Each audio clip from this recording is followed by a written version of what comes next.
is May 6th, 2026, 4:39. We'll call the order, roll call. There might be some announcements and committee member reports, that type of thing.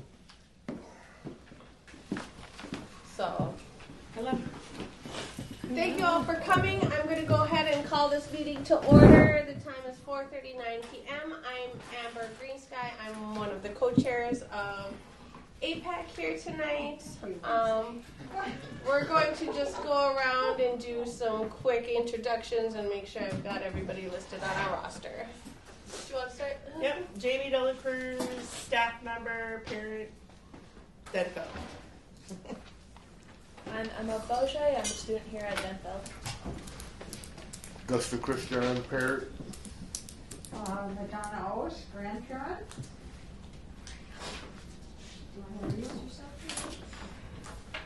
Lydia Chicoltan, Marisa Garber-Carrera, Director of Advancing Equity and Interim American Coordinator. Jennifer Murray, committee member. And Paul, parent. Don Melton, parent. Eddie IT. If we could get the people online to introduce themselves. Bonjour, Brenda Goldfein, teacher representative. Curtis Goodsky, parent. Esther Sadowski, school board.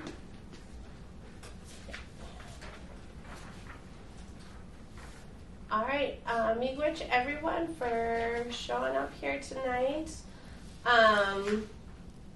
Moving on our agenda, we have time for committee member reports. If anyone has anything to report, I open the floor.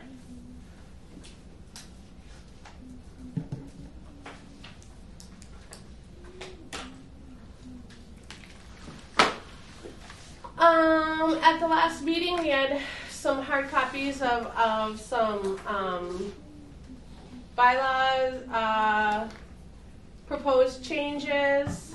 I don't believe they've been posted the last time I checked online, so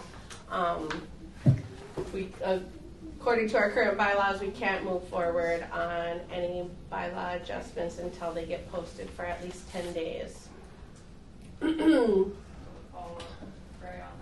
Okay, sounds good. There is the powwow on Saturday, right? From 1 to 5? The feast starts at noon, right? Doors open at 11, yeah. Doors open at 11.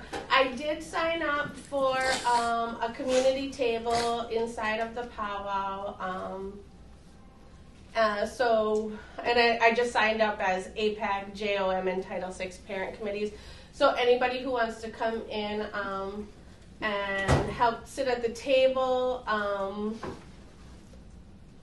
we have a couple of books that were volunteered last year that didn't get given away, and then this will have to be brought up to the Title VI committee because they are the ones who funded those last 3 gift cards, if we are okay using those gift cards for a spot dance or what we want to do with those gift cards. But last year the purpose of their purchase was to support the powwow at Lincoln Park Middle School.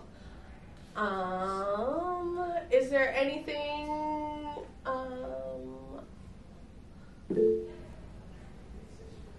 somebody raising their hand? Other than note taker. Oh, you can take mine out.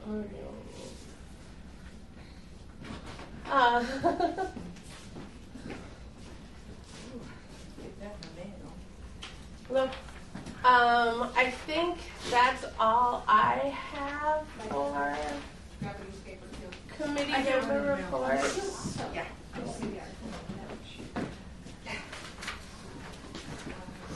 I consider 10.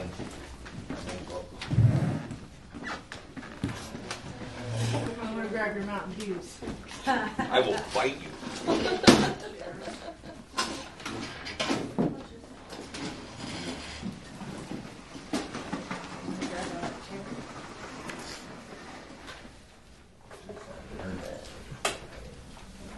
Okay.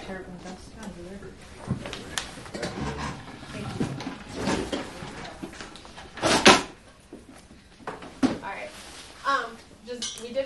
if you want to introduce yourself since you walked in. All right, Amber Lightfeather, co-chair.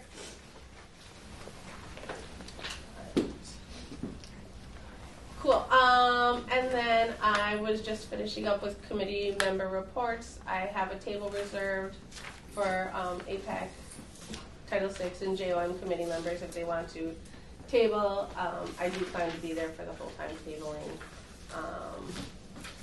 We have some of the books that you donated last year left over, and then when we meet with Title VI tomorrow, just confirming that we're okay to either raffling off or sponsoring a spot dance at the powwow with the remaining, I think there's 3 remaining gift cards. But that's business for a different committee. Okay, last call. Any other committee member reports?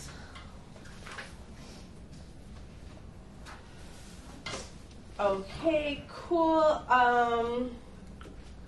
Next on the agenda, we have committee member training, and we were very fortunate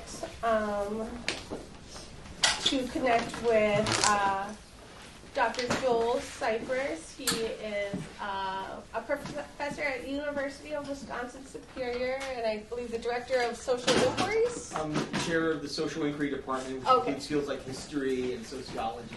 Nice. Okay, so he is a former member of the Duluth City Council and just has lots of experience with meeting processes, and he's just going to do a workshop on us on effective meeting processes.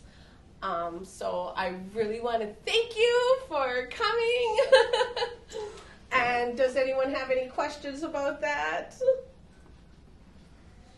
All right. It might be better. Yeah, so I'm going to do, So, do we have people on Zoom as well? Yes. Yes. So if you stay at that front table, he'll point the camera at you.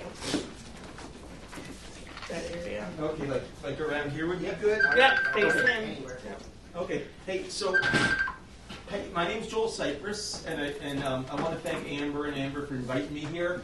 As they said, I've had a lot of experience both in my day job and in some of my community involvement working with groups and committees like this, and I'm really supportive of the work of this particular group, and the work is so important that when they asked me to come and lead like a discussion of effective meeting process, I was really happy to do it. I'm going to start by making one observation about effective meeting process. Groups like this work really well when people are actually looking at each other. In a circle. In a circle. So could I ask a suggestion? And I know we have people on Zoom, so we also have people on Zoom, but the people here, would people mind maybe just moving to the end of their tables and kind of forming a little bit more of a circle so that we can all see each other? So your dog is facing.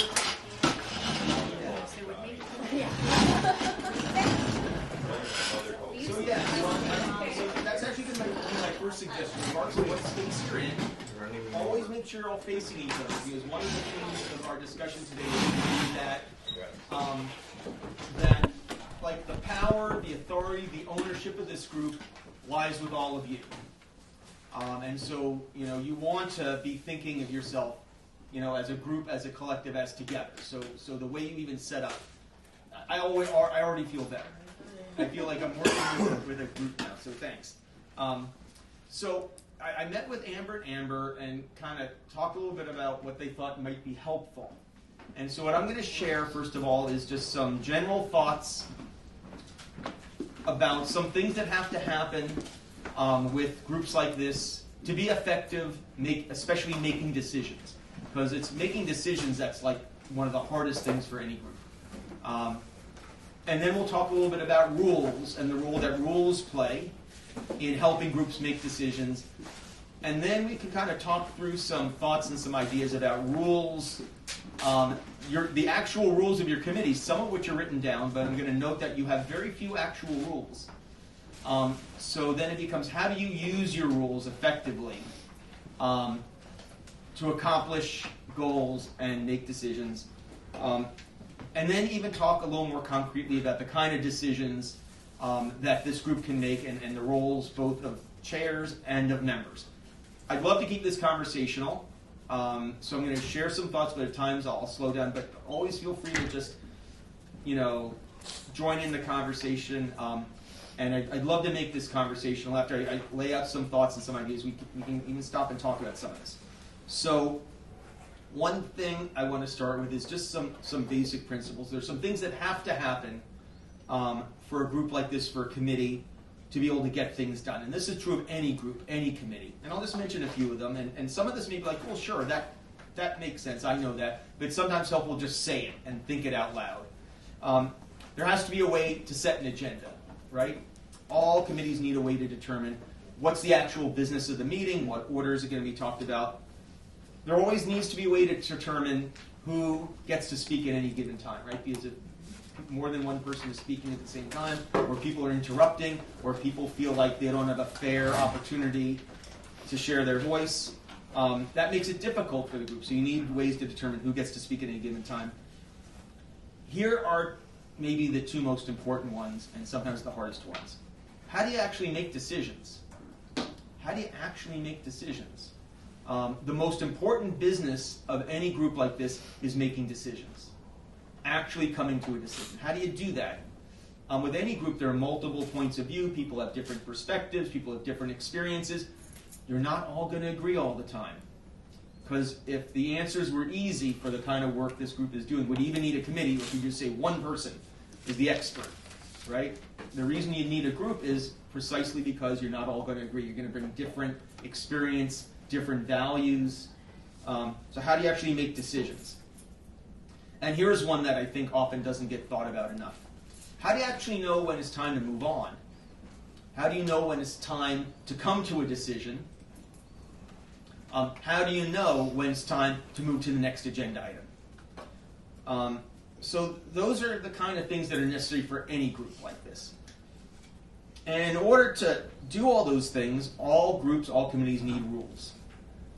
And the purpose of rules is to help the committee get its business done, to help the committee come to decisions, to help the committee know when it's time to move on.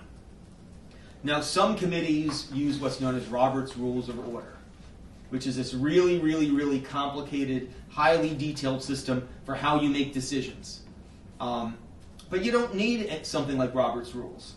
And for a group like this, I wouldn't even recommend that because it's really, really complicated, and some people become experts in doing it. This is a small group. You don't need Robert's Rules. But you do need, I think, and any group needs some shared understanding of how things get done. And the starting point is always to look at the rules that you have. And this committee does have some simple rules. Very few, actually. Very few. I read your bylaws. I looked at the state law. And I'll actually run down for you the rules that I see that are the most important ones for how this group gets its business done. And there are only like 2 that I found, which means it's a very simple set of rules.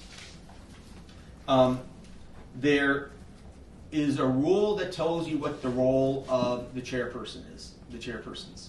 There's an actual description of the role of the chairpersons, and it gives the chairpersons certain authority. And then there's one really, really important rule for the committee for how it makes decisions.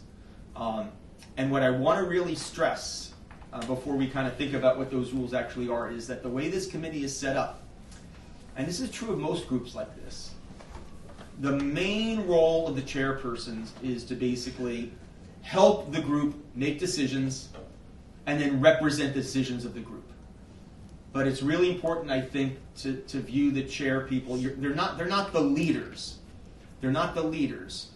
The power is with the whole group. The power is with each of you.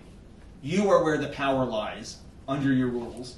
And then the chairpersons are there to help you work as a group, to come to decisions, and then to represent not their opinions, but to represent the decisions you all make.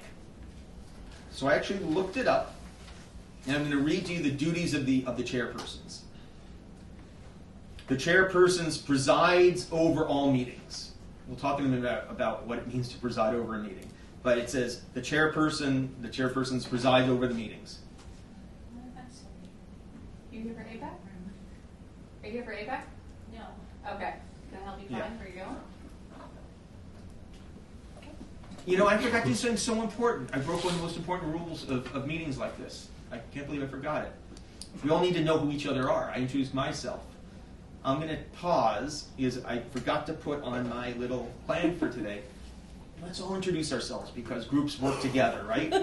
So, you mind we go around and we just did roll call already, man. yeah. Okay. I'd like to know your name. I'd I'd like to know your name, and I'm going to ask you a question. Your name, and like, what's your motivation for wanting to be a part of this group? Because I know that unless you're like here because you represent the district and your staff, no one has to be here, right? It's an all-volunteer group. So, if we could go around, I'd love to hear your name and what really motivates you to be part of this group. You know, what brings you here? So we could start. I can start. Yeah. Okay. Great. Hi, I'm Marisa. I'm the Director of Advancing Equity and the Interim American Indian Ed Coordinator, so I do represent the district. But I'm also here because I think we are missing the mark in supporting our American Indian Ed students, and I believe that that knowledge and wisdom comes from the students and families directly. So, Great. Thank you. And we can just go around the circle. Right, Bonjour, Jen Murray. I am an educational consultant for American Indian with Duluth and helping support the parents and the students, and my passion is that our students get the best education possible. Great. So if I understand it, you're a third-party consultant who works with the district? Yes. Great. Thanks. Yeah. Tim, I'm here to support my kids. And your name is? Tim. Tim. Don, parent. I was told, you should come, and they think that your voice might be important, and I was like, well, so I showed up, and then now I think I come because I'm afraid, got fear everything's going to go wrong, and I don't know. Okay. So you feel a sense of responsibility. It's unfortunate, yeah. Yeah. It can be a good thing, but it also can be a burden, right? All right. Amber Lightfeather. Maybe a little bit more. My kids have been in Duluth schools for, 20 years. I've been involved in AIPAC on and off over the years, and there's a lot of work to do. I don't want to see, or I would rather see students graduating at much higher rates than they are. I'd like to see our students doing really well and having the opportunities that other students have. So I'm here. I want to do work. Amber Green Sky. I became involved because a community member highlighted the graduation rates in Duluth. My student and 3 of her cousins were all entering that 9th grade cohort, and it was just really important for me to see them all walk across the stage on time together. And the rest of the people that, the rest of their American Indian friends and cousins make that same progress. And yeah, that's why I became involved. Yeah. My name is Jamie Dela Cruz. I work in the Indian Education Department here in Duluth Public Schools.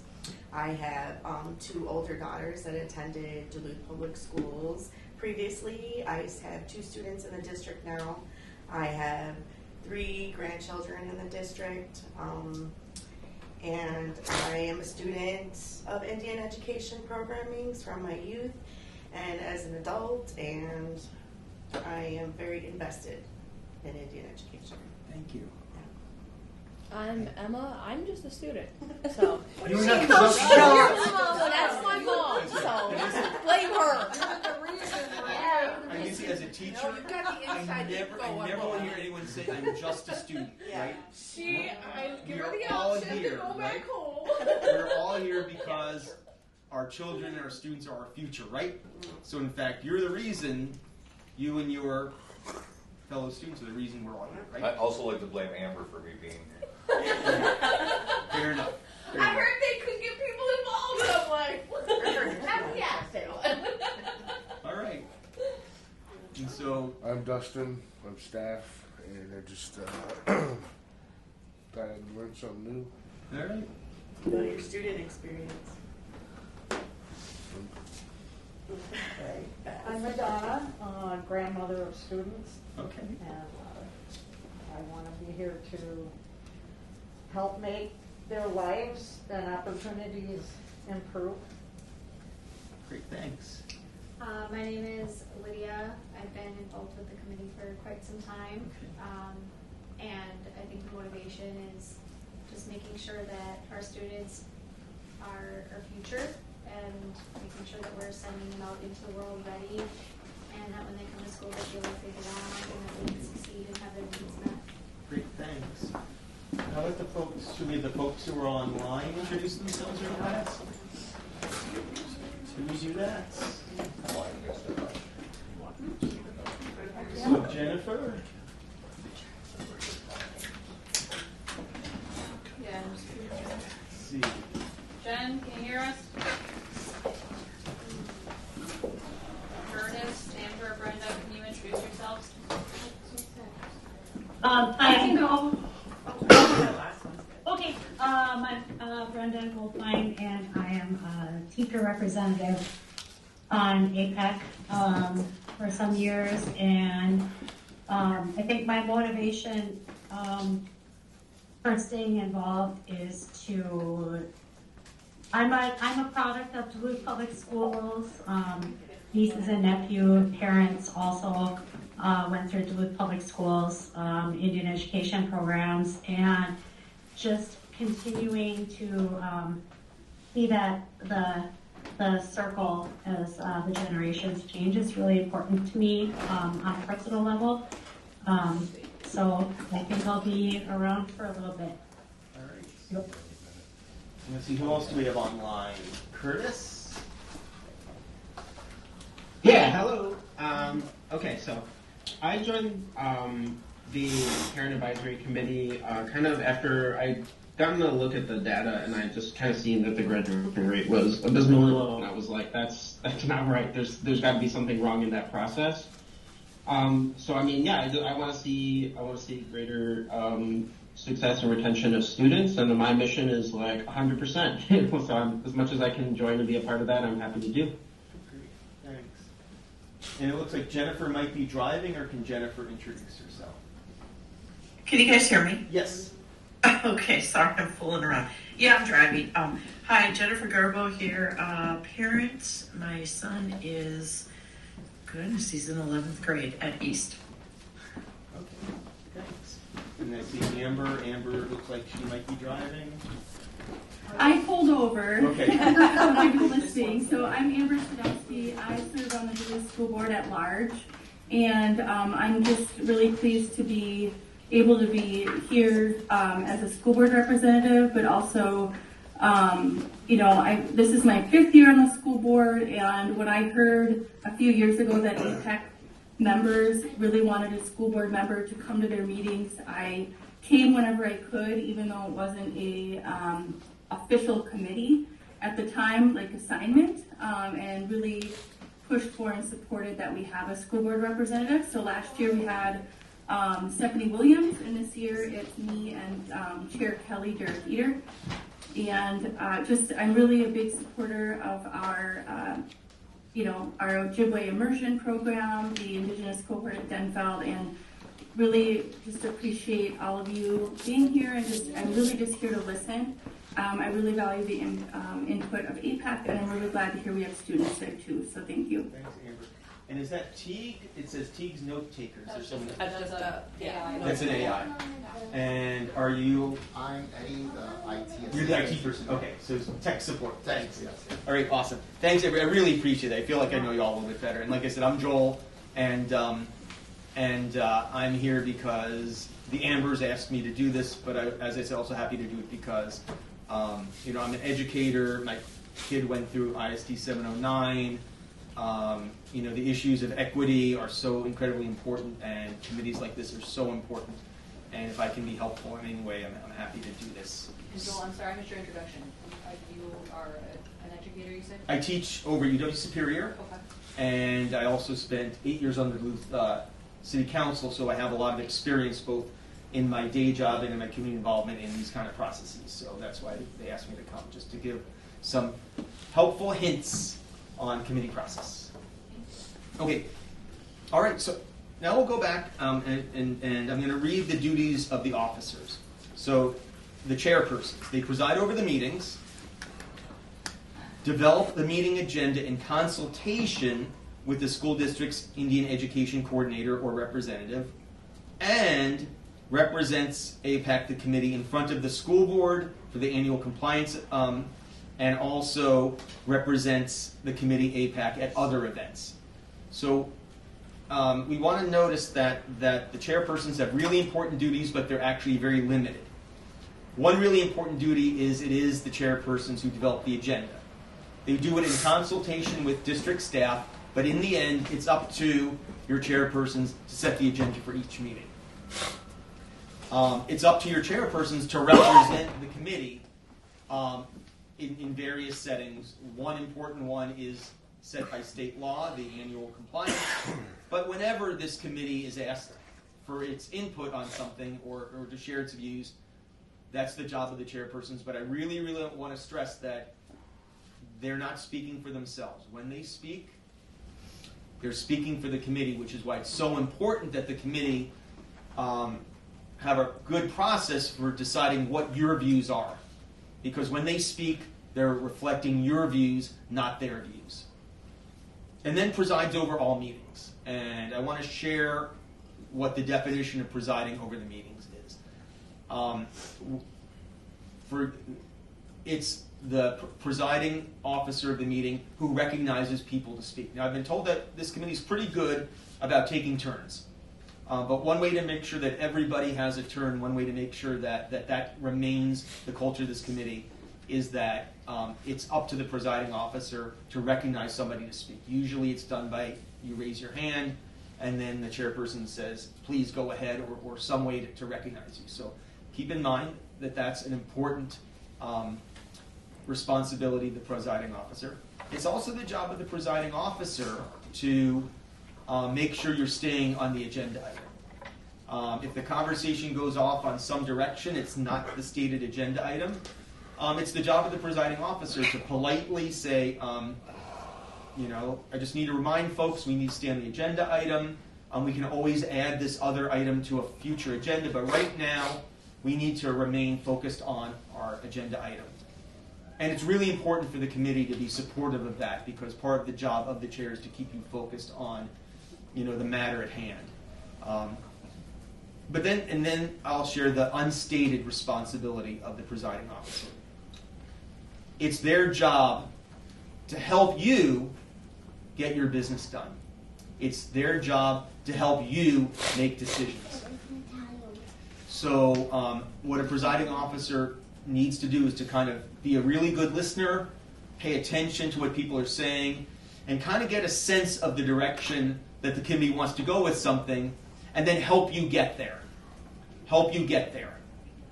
But keep in mind that it's their job to help you get there. It's not their job to get you to go where they want to go.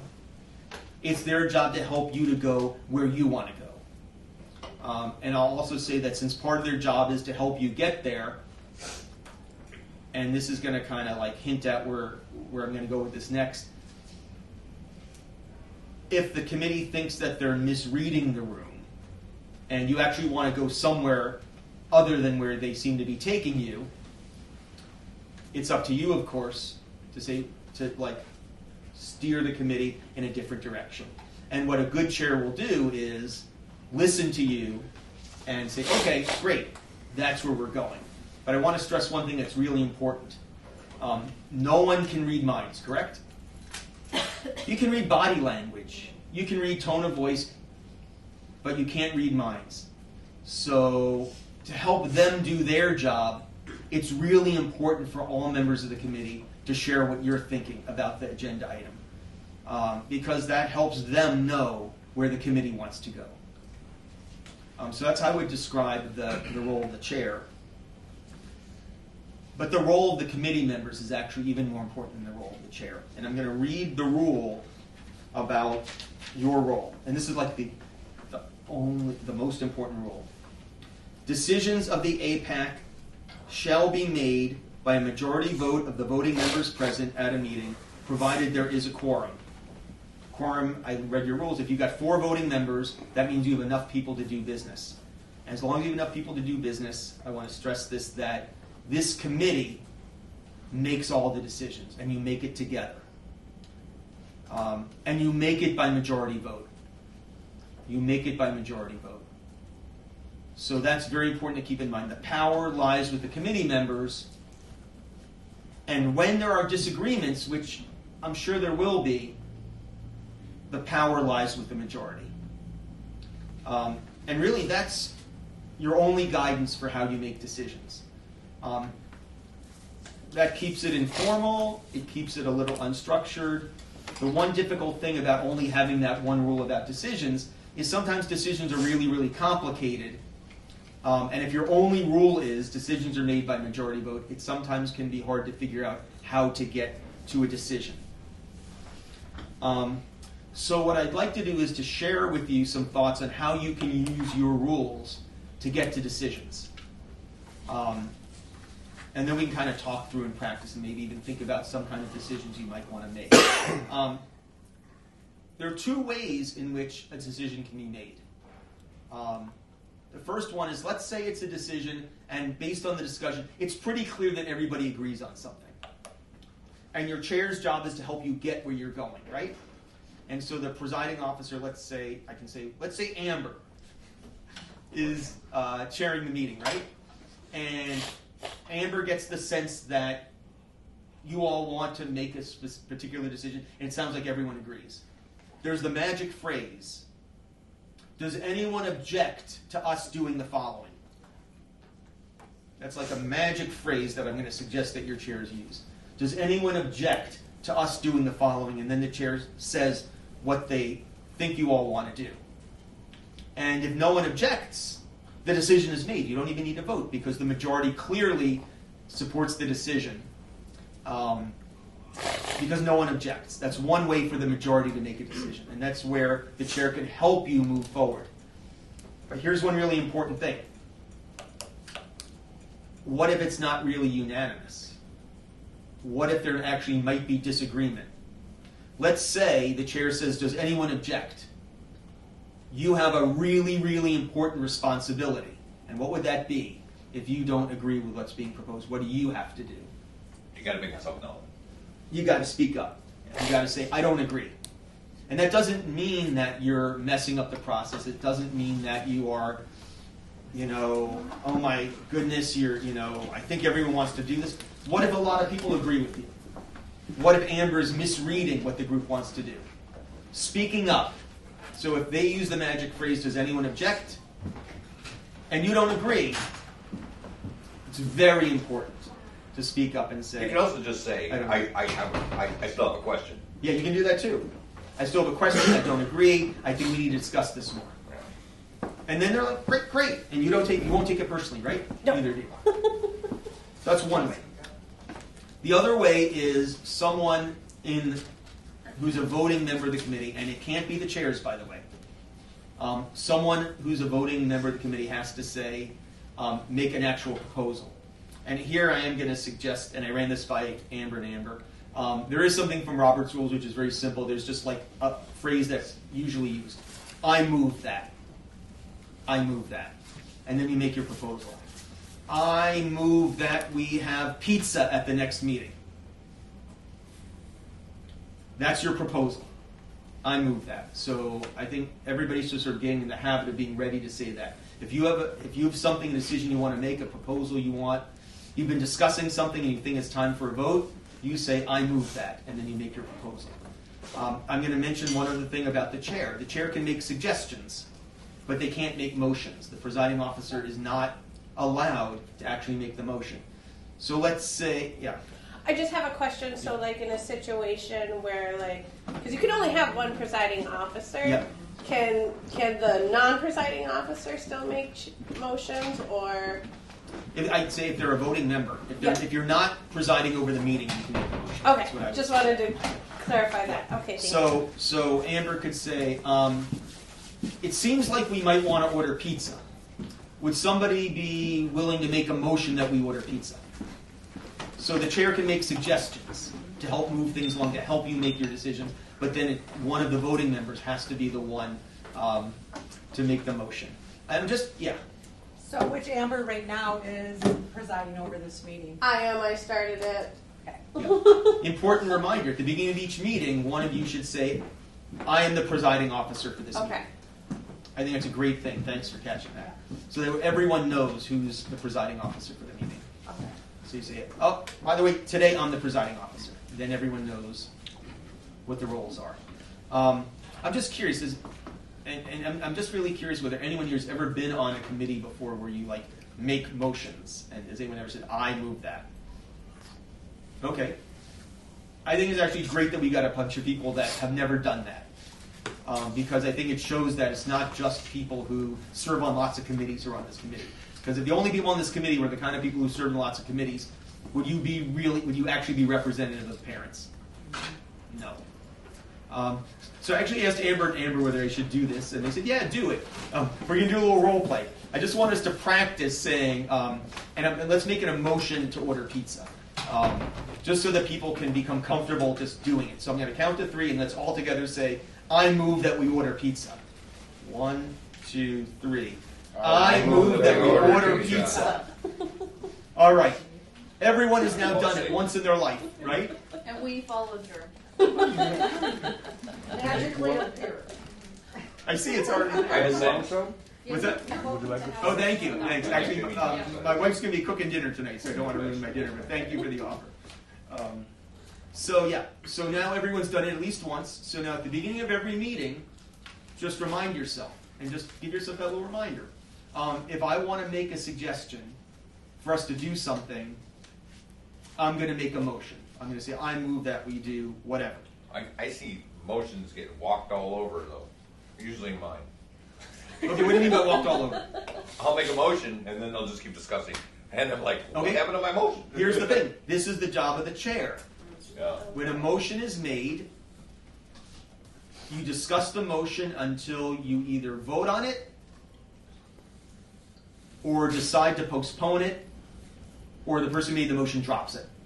And by the way, I was going to say this later, but at this point, I'll say it now, that no set of rules can work without goodwill and trust also. No set of rules can work without goodwill and trust. And part of that trust is the trust that if a motion is made, you discuss the motion. And it's the job of the chair to remind everyone of that. It's the job of the chair to remind everyone of that. And also, the chair needs to trust the wisdom of the group, and the group needs to trust the wisdom of the chair. So I'm going to really encourage everyone to really also think about, especially when you have so few rules. In Robert's rules, there are really, really, really, really complicated rules to make sure that doesn't happen. With a simple rule like this, it requires the goodwill and the trust. The chair trusts the wisdom of the group trusts the chair, and respects the chair when the chair says, we have a motion, and we're discussing it. We need to stick to discussing this motion until we make a decision and we take a vote. There's one motion that you're required to make every year. It's a motion that either reads, I move we approve a resolution of concurrence, which is the resolution that says you agree with what the school district is doing, or you make a motion to have a resolution of non-concurrence. So that'd be an example of a motion. If it's non-concurrence, there needs to be a written statement of why you don't concur with the school district and what it's done in Indian education for the last year. You need to have a vote to approve the statement. You can have an open discussion at one meeting and kick ideas around, and then you might delegate 1 or 2 people to write it up as a statement. Oh, by the way, would that be a motion? Let's say you have a discussion, and you're like, we just voted non-concurrence.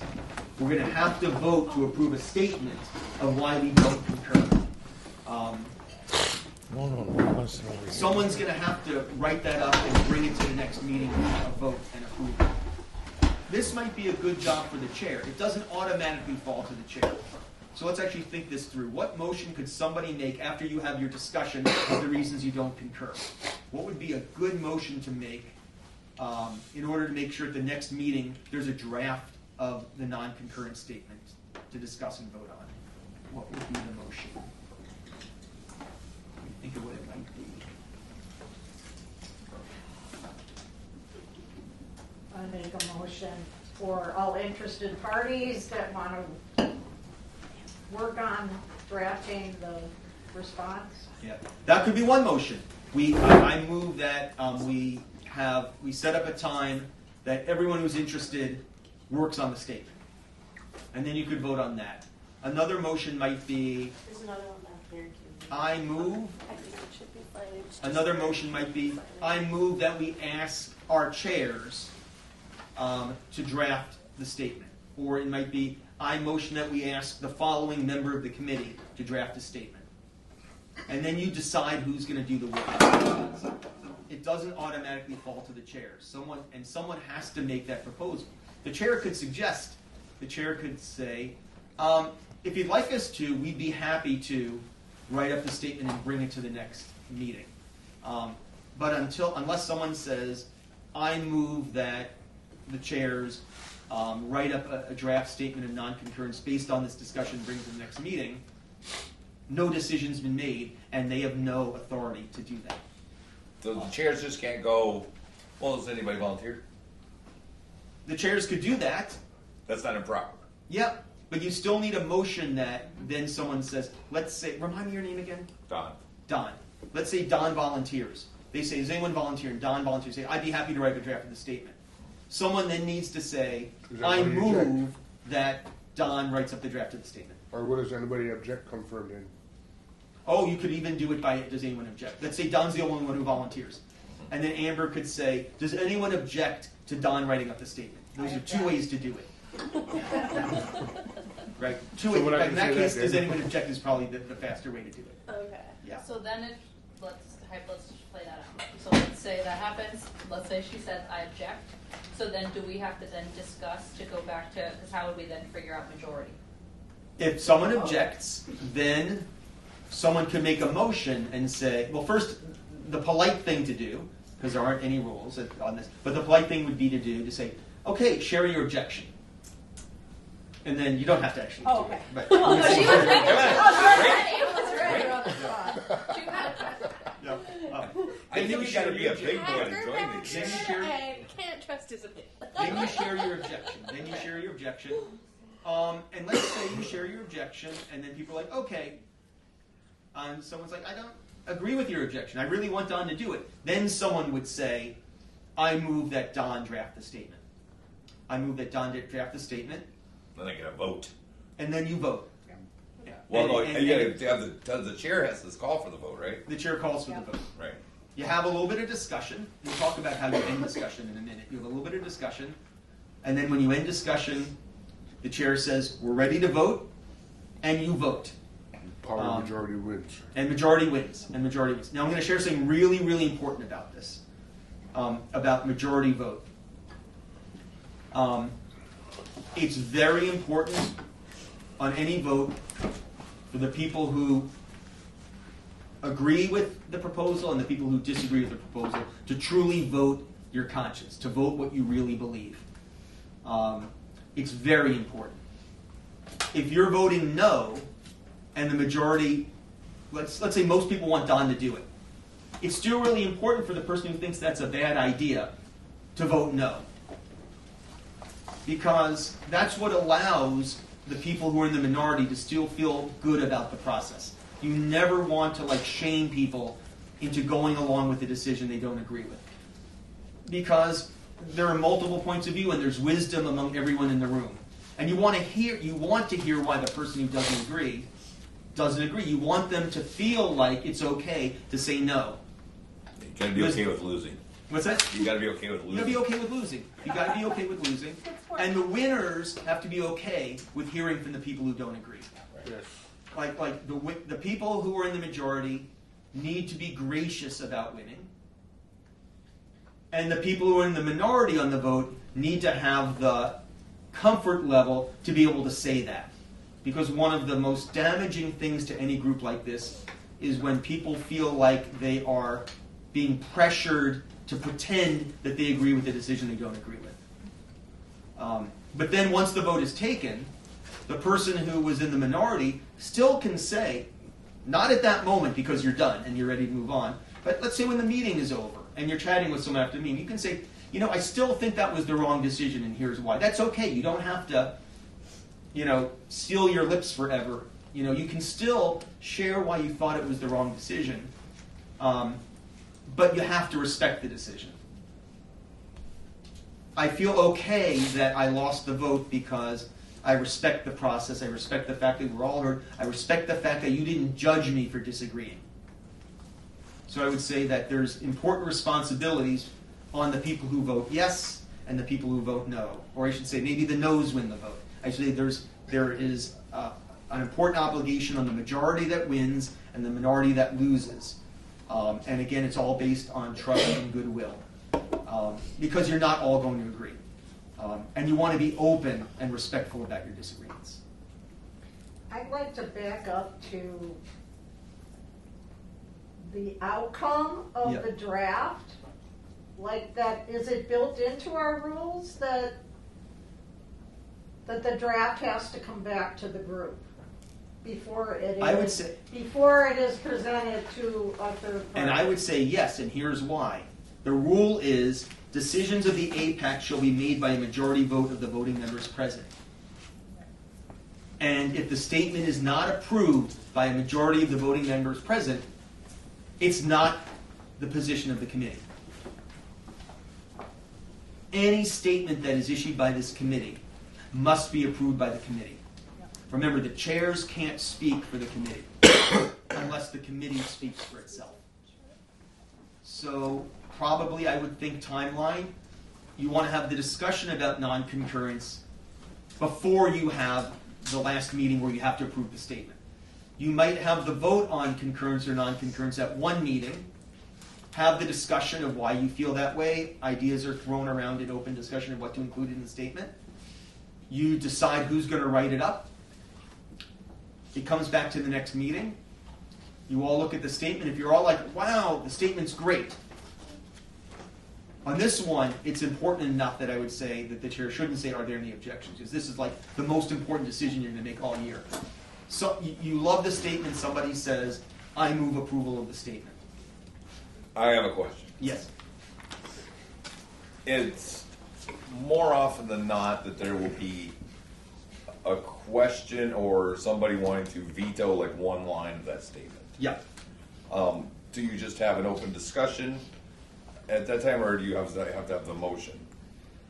You can have an open discussion, Yeah. and what I would recommend is you have open discussion of the statement, and people get to speak their mind, people get to raise concerns, people get to make suggestions. You have open discussion for a while, and then you bring the open discussion to a close, and then if you actually want to alter the language of the statement, that's when you need a specific motion. So you've had open discussion. Everyone's spoken their minds. You have a good give and take. You don't all agree on everything. Right. There's one line somebody really wants to change. Right. I move we rewrite this line so it reads like this instead. Right. And again, you make it as a motion. And then you have discussion on that motion and nothing else until you vote on it or until the person making the motion says, nope, I'm dropping it. It's No, but okay. we're going to get sidelined to talk about this other thing. Yeah. Right, and if somebody starts talking about something else, The chair reels you back in. the chair reels you back in. Well, I don't know if we can at this point. Call to order. Yeah, the chair reels you back in. The chair reels you back in because you limit your discussion to what's been proposed until you're done. Then you can move on to the next thing. And I think there may be some value to having the open discussion first, because then you can like talk about this, talk about this, talk about the other.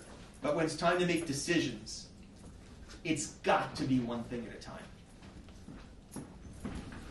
And again, your chair needs to trust the wisdom of the group, and you need to help and trust your chair in keeping you focused on that specific proposal. Okay. You know, there may be other statements you want to issue over the course of the year.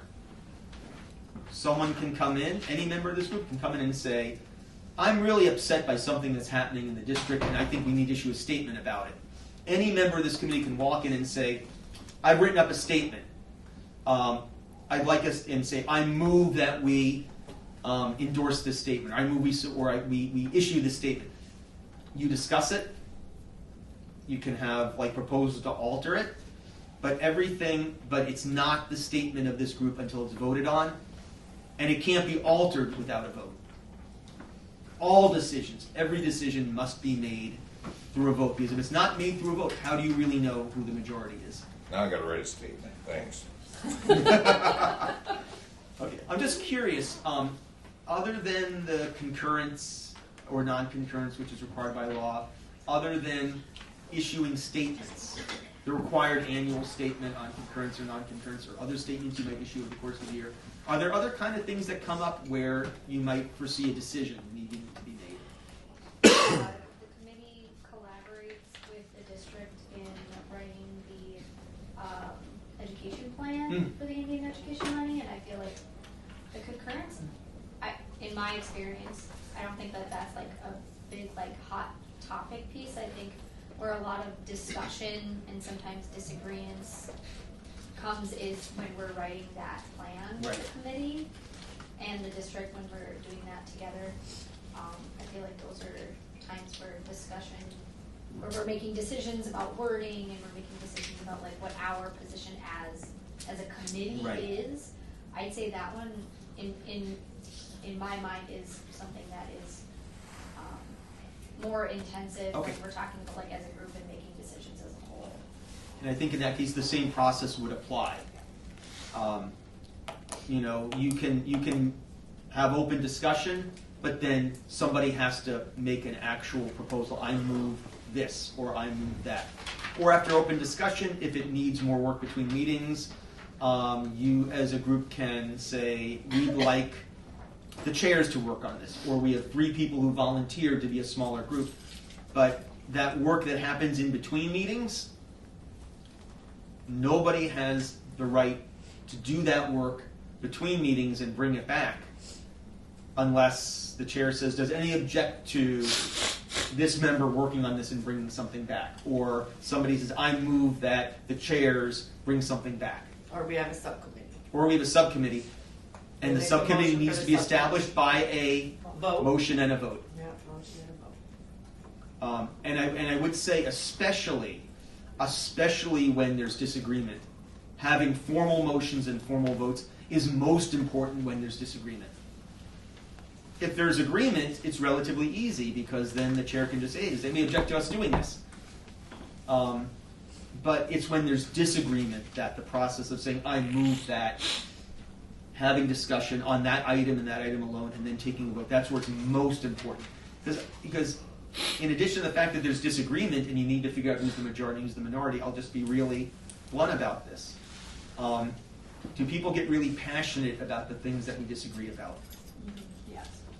And when people get really, really passionate and really, really care, and they really care about the outcome, and there's disagreement, is that when people are most likely to maybe get a little off track, or maybe stop listening to each other, or maybe start doing things that make it hard to come to some decision.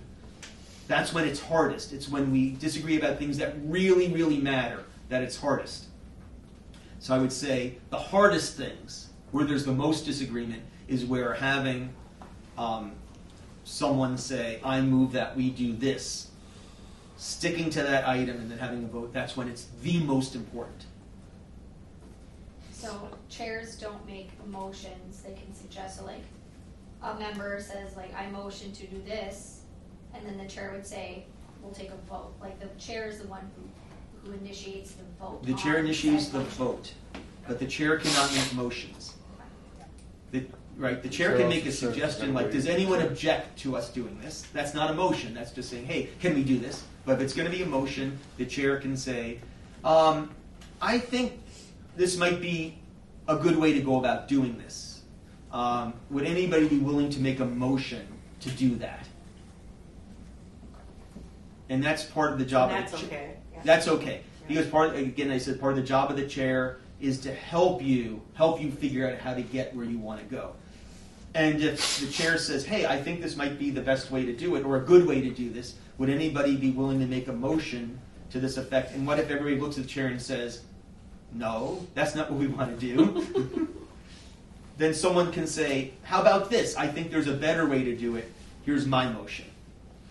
So always keep in mind when the chair says, I think this might be a good way to do it, would anybody be willing to make a motion? That is a suggestion that's intended to be helpful to the group. It's not an effort to control the outcome or control the group. It's a suggestion.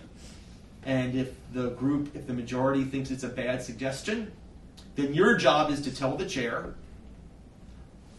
very nicely, we'd rather do it a different way. We'd rather do it a different way. Yeah. I have a question. This is an example of something I wanted to ask them tonight. Yeah. If you picked up my update list, it's in the back. So I had you asked some examples of voting.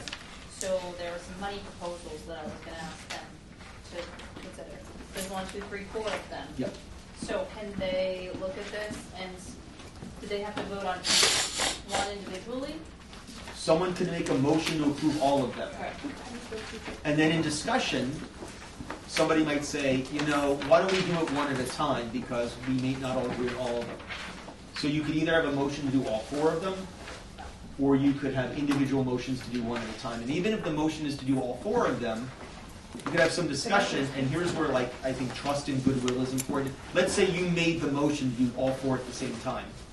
And 2 or 3 people in the group say, I'd rather do them individually because I support these but not those, right? Out of goodwill, if you made the motion to do all 4 at one time, what would be an act of goodwill? Can you say that again? Okay, yeah, so you've got 4 items to vote on regarding spending. And someone says, I move we approve all 4. And then in discussion, 2 or 3 people are like, you know what? I'd rather we vote on them separately because there are some people in the group who really like the first 3, but there seems to be a bunch of people who don't like the last one. I'd rather we vote on them separately. You could force that all to a vote on do it all together, but if you're the one who made the motion, do them all together, and you hear that the people on the committee would rather do them separately, what would be an act of goodwill? Drop your motion, say, okay, that's fine with me. Let's vote on them separately. So again, on the one hand, you want to follow rules, but on the other hand, you want to be a good committee member and listen to what other people are saying and act in goodwill. And not necessarily force everything to a vote. I got a real world scenario here. Yeah. I want to know what the proper way would be to offer amendments to that. To any one of these 4 proposals. Or adding a 5th. We're adding a 5th. Yeah. Is that part of the discussion? That's part of the discussion, and at some point you would say, I move that we also say the following, that we add a 5th point. I see. That's what you would do. And you'll notice that, in the absence of this complicated system called Robert's Rules, it's okay to have informal discussion where there's no formal motion. It's okay to say, let's just talk about this for a while and share ideas. But then at some point, you're ready to make decisions. I think you got to set a limit on time for that. I'm about to get to that. I'm about to get to limits on discussion. You're at your limit, Don. I'm about to get to that, and it's really important. Yeah. In fact, it's a specific item on the list of how do you move on? How do you know when it's time? How do you actually move on? Are we ready to talk about that? Are people comfortable with the process of making motions, and how you do that, and why it's so important to do that? Okay, let's talk about how you move on. I want to stress this. Under the rules of this committee and under the general rules of being a presiding officer, the chair does not have the authority to bring discussion to a close. The chair does not have the authority to say, we're going to vote now, no more talking. if it's not a voting item, if it's just a discussion item, the chair has no authority to say, okay, we've heard enough from everyone, time to move on. Because who has the power to make decisions on this committee? The committee members do. The committee has the authority to bring discussion to an end and move on. And it does it by making a very specific kind of motion. Now, under Robert's rules, there's specific language you use to do this, but you're not using Robert's rules, so I'm going to suggest informal language. But you might even want to take some notes and sort of get in the habit of using this kind of language. Let's say it's a motion, and everyone's had their chance to speak, and you're like, okay, we could talk about this forever, but I think everyone has heard enough to make up their mind. You can say, I move that we end discussion and vote. I move that we end discussion and vote. That would be the way that you say it's time to vote. The chair could say, I think we're probably ready for a vote. And the chair could say, does anyone object to us voting? But the other way is for a member of the committee to say, I move we end discussion and take a vote. Now, this is something in which there is no written rule, but I may actually suggest that you adopt this by majority vote as a rule. It's in Robert's rules, and it's there for a very important reason. In Robert's rules, there are motions that are quote-unquote debatable, which means you can discuss them. In Robert's rules, there are motions that are not debatable. When the motion is made, you immediately vote, and there can be no more discussion. A motion to end discussion and take a vote is not debatable. And then you see why you shouldn't be able to debate that motion. Because then people will keep talking about the motion to end discussion forever, and the discussion will never end. So if someone says, I move that we end discussion and take a vote, I'm going to suggest that you adopt, even by vote, I'm going to urge that you do this. Take a formal vote. You could even do it today if at the end of this workshop somebody wants to make a motion. I will even suggest the language. But I think you really need a rule where at that point the chair says, okay, we're going to vote right now on whether it's time to end discussion and vote on this. And you just take the vote right then and nobody gets to say anything. And if the majority wants discussion to end, the discussion is over and you take your vote on the motion. And that's how you end discussion. Now, I'm going to stress one really important thing, which is trust. Is it possible for the majority to abuse that power and use it to shut people up before they have a chance to say anything? Yes. Is it also important that the majority have the ability to say it's time to take a vote? Absolutely. There needs to be a way to say it's time to vote. And under your rules, the only way to do that is for the majority to say, you may want to talk more, but we're ready to vote. And the majority has the right to say that. But I'm going to also suggest that to be good committee members, be careful not to, on the one hand, be careful not to abuse that. Like if there's someone who hasn't spoken yet, it destroys the trust on your committee if you say discussion is over when there are people who haven't even gotten to speak once. Or let's say there's like an issue, it's a really complicated issue, and you can tell that there are people on the committee, you can just tell they're thinking they might change their mind. It destroys the trust on the committee to say, no, we're done talking. On the other hand, there comes a point where there may be people who want to keep talking, and everybody's had their say. And no one's going to change their mind. At that point, what does the majority have to do? Take a vote. Forward. It's time to move forward. Would it be appropriate at time to give everybody a minute? Or we're going to open discussion, we're going to go around the room and give everybody a minute to speak this before we take a... You can do that. Yes, that could be something the chair could do. The chair could say, I suggest that before we take a vote, one last time we just go around and everybody has 1 minute to share their thoughts.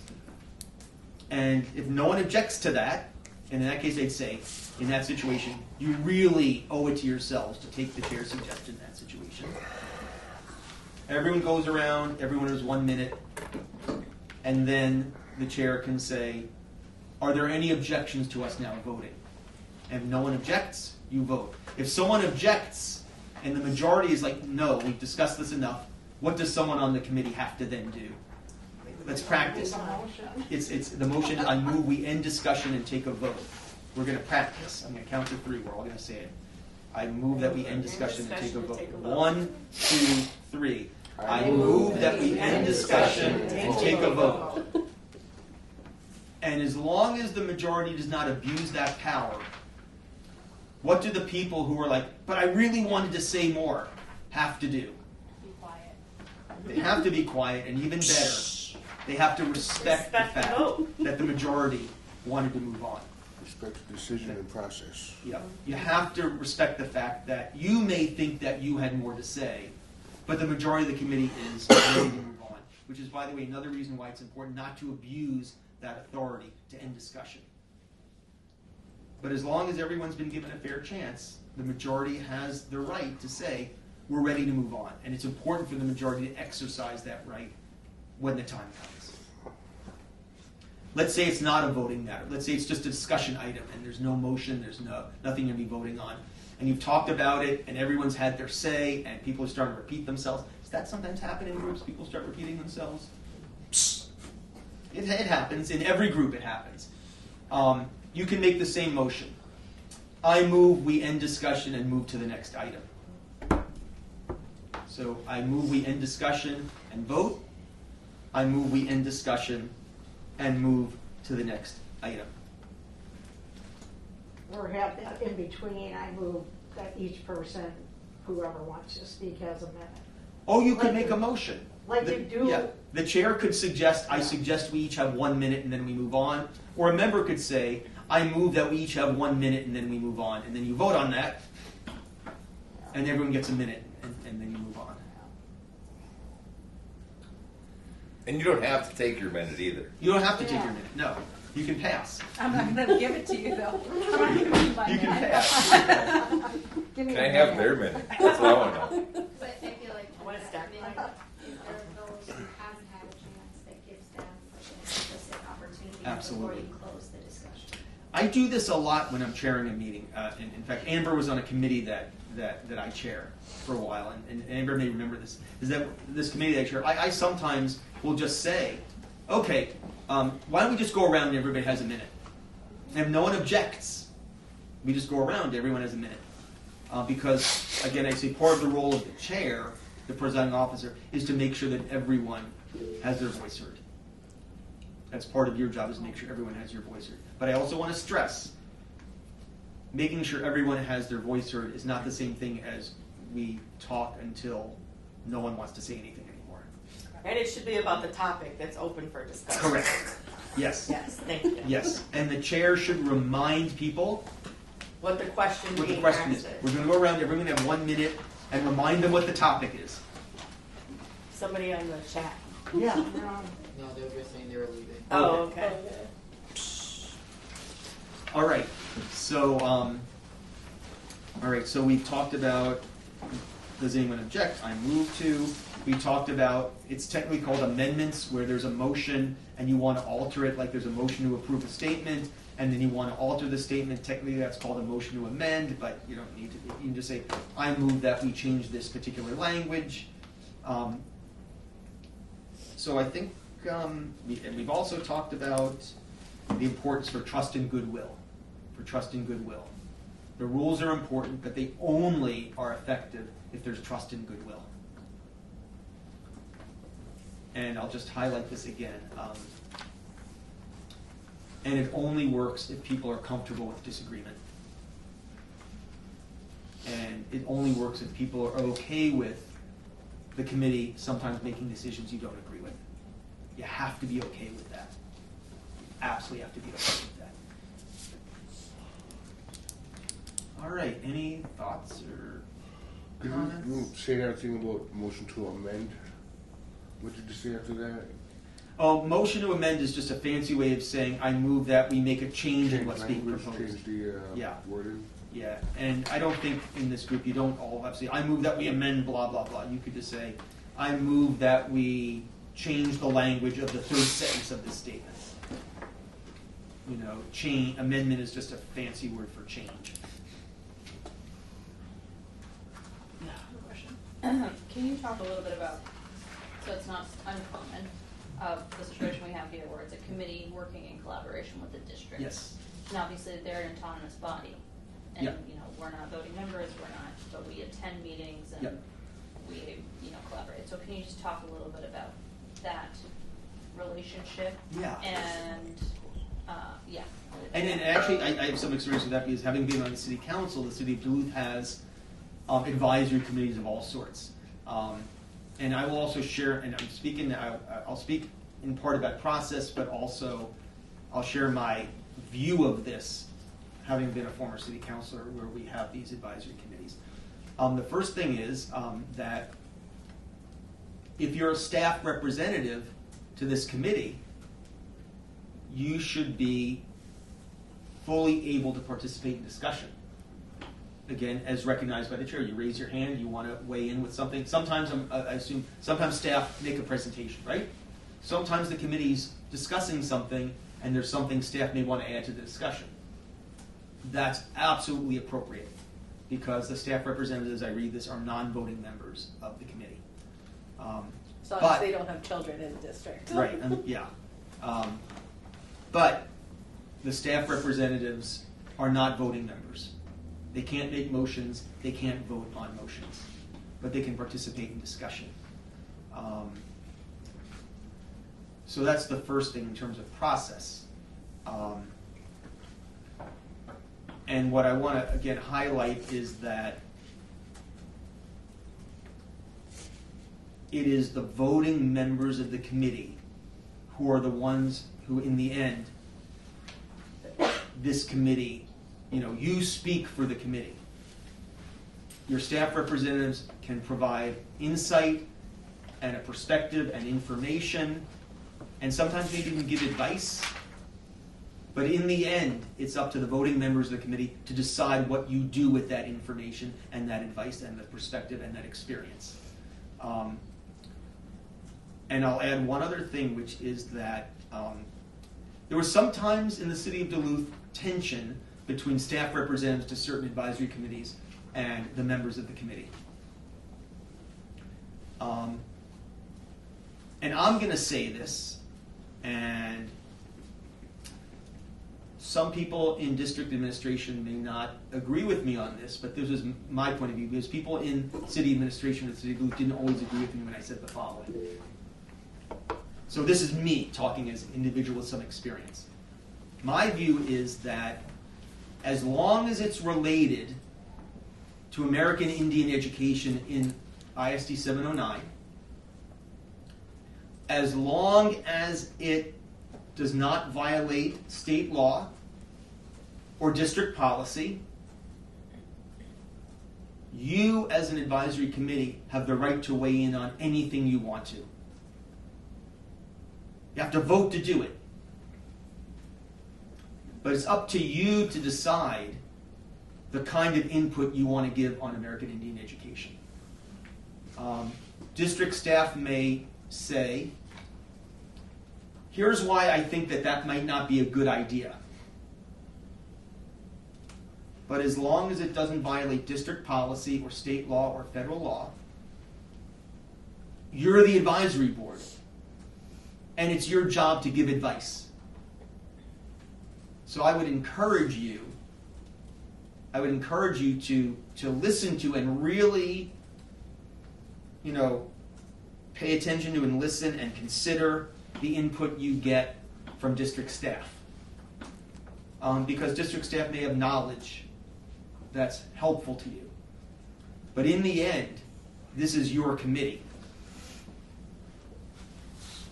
And in the long run, it benefits the district and our students for you to be honest about what your views are. And in the city, this would sometimes happen where, like, I remember one commission Advisory Committee I work really closely with, and the committee really had things they wanted to say, and there was this one particular city staff person who was like, well, that really goes beyond what we think you should do. And I actually went to them and I said, you decide. In fact, it was a long time ago. The people aren't there anymore. It was the Parks and Recreation Committee Commission of the City of Duluth. And there was something important they wanted to tell the City Council about Parks and Recreation in the City of Duluth. They thought we needed to know something because they wanted to issue a statement and send it to the City Council.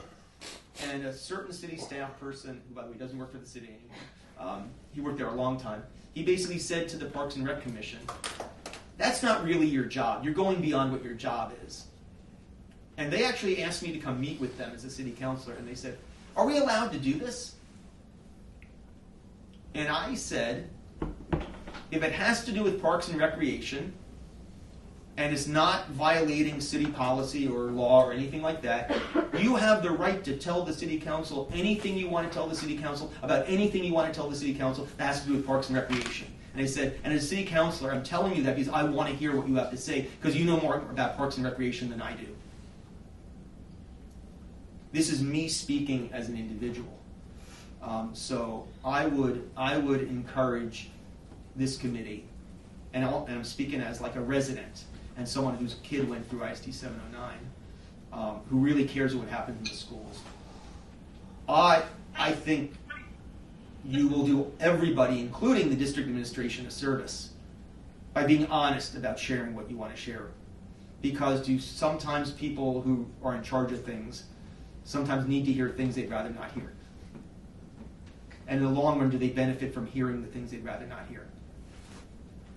Can you do it politely? Can you do it respectfully? But I don't think we do any favors by not saying things that we think are important. I don't know if Jennifer wants to say something. That's just my thought. Sorry to preach a little bit on this. Yeah. We can hear you now. Oh, okay. I didn't mean to interrupt. This is a fascinating conversation to me on many levels. I have a follow-up question. I love this idea, and I'm wondering, how could we present this in a way that is easily digestible and is taken in a good way by the district? So is not perceived as a combative position. Yeah. Was that a question to me or to the group? It's a question to you, and it's also, I guess, planting a seed of future conversation for the group. Yeah. I'm not going to answer that question because I don't know the culture of the district well enough. Like if this was Duluth city government, I could lead a great discussion on how you do that. But the district has its own culture. But I know that there are people in the room, including staff, including all of you, including school board members, that I think if this is something you want to have a discussion about, how can you be honest in telling the district what it needs to hear in a way that will be received constructively? I do agree that's a conversation really worth having. I can respond. And I've only been here for 7 months, so I'm only speaking for myself, and since I've been here, I personally am very open to everything, and I feel like I have been pretty open, and also we've had many discussions about many things, and I feel like this group has been pretty honest. I think what is helpful is when you're getting things in an organized way. Because I think what's hard is when this person wants this thing and this person wants this thing, and then I have an email about this, and then we haven't talked about it, and then I don't know, we haven't voted on it, so then I'm then bypassing the system. So I think that has been the trickiest part for me, is receiving requests that haven't followed the process, and then it puts the district in a difficult place of how to prioritize. So then part of it sounds like, is this process of making a motion and voting. Yeah. Either something you want to tell the district that the district needs to hear. You write it up, you discuss it, you vote on it, And at that moment, it becomes input not from individuals on this committee. It's not input from your chairs. It's an official position of the committee, which can then go to the district, and the district will be able to say, oh, they actually voted on this. Maybe this is something we need to listen to, because it's not one or two people speaking on behalf of the committee. It's the committee speaking for itself. Does that sound right? Yeah, and then especially when you're hearing conflicting Right. things, right? Because then that makes it even more difficult to decipher what a priority should be. Right. So that makes it sound to me that all the official communications will come from committee leadership, and then all unofficial correspondence are just unofficial. Yeah, that's right. Anyone in this committee can have a conversation with anyone they want to in school district administration. Right. But if it's an official input, if it's an official position of the committee that you voted on, because until you vote on it, it's not the position of the committee. Once you vote on it, according to your rules, who represents the committee in communication with the district? The chairs. You vote on the statement you want, and then your chairs communicate to the district and say, we voted on this statement is the official position of the AIPAC. Or like if we're asking for something from the district, or like requesting feedback on something, that would be something like we as the committee like discuss it, vote, and then the chair or chairs would communicate. The committee is wanting to know this, or the committee is wanting an update on this. Absolutely. Like that would be the process. That's exactly To make it an official. that's exactly right. So I was using the example of a statement. What if you just want an update? I move that we what would be an example of something you might want an update on?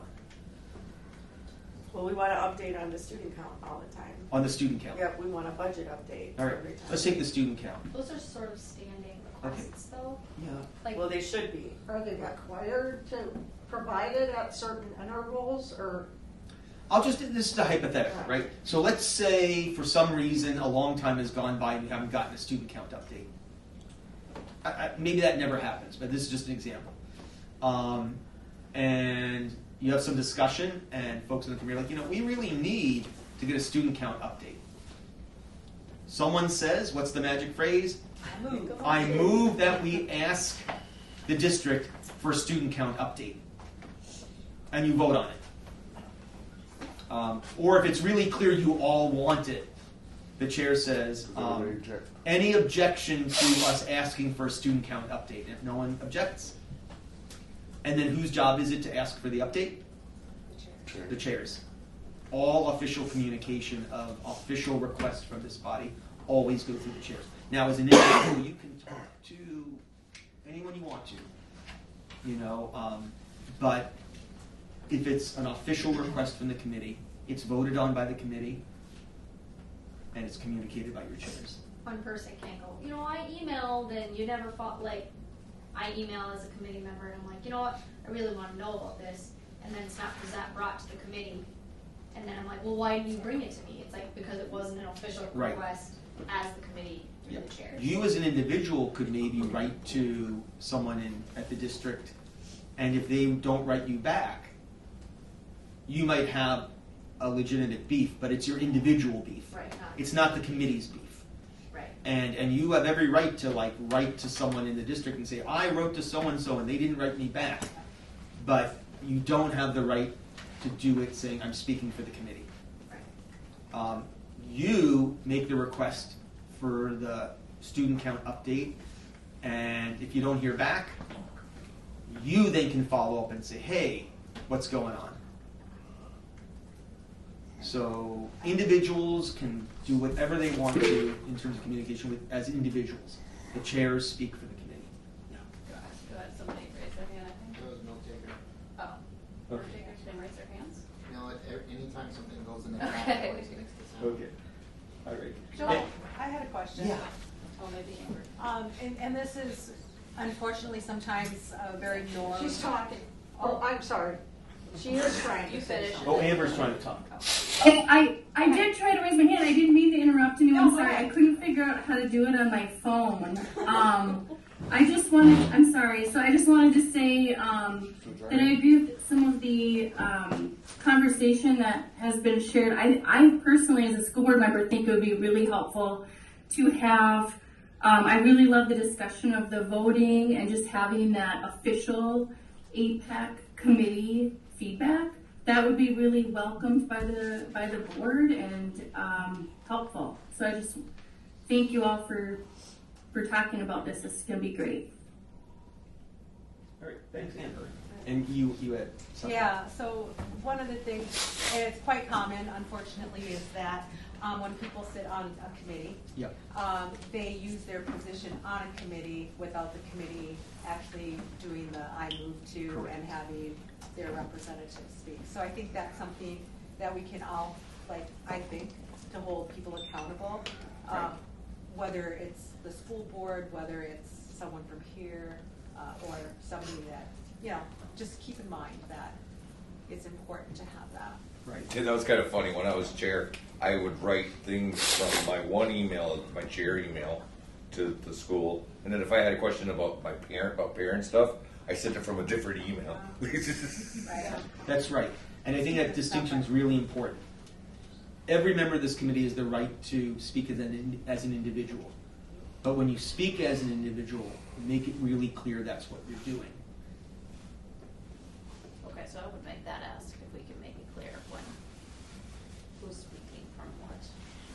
That was a point I was gonna ask about as well, because I think this committee is unusual in that way. Yep. That there are committee members that are staff, that are both parents, Yep. and so all wrapped up into, so to have maybe a ground rule that say, please state, from which point of view Right. you're talking. I'm writing as a parent. You can even say, I'm a member of the committee, but I don't speak for the committee. Which hat are you That's wearing an when you're important talking? distinction. Yeah, that's, yeah. Some people speak. Yeah, I think sometimes it's important for the person you're writing to know that you're on the committee, but you also want to make it really clear you're not speaking for the committee because only two people speak for the committee. You're playing all three roles. You're a parent and a teacher and a chair. So you got to be real careful, I would assume, from which point of view you're talking to somebody.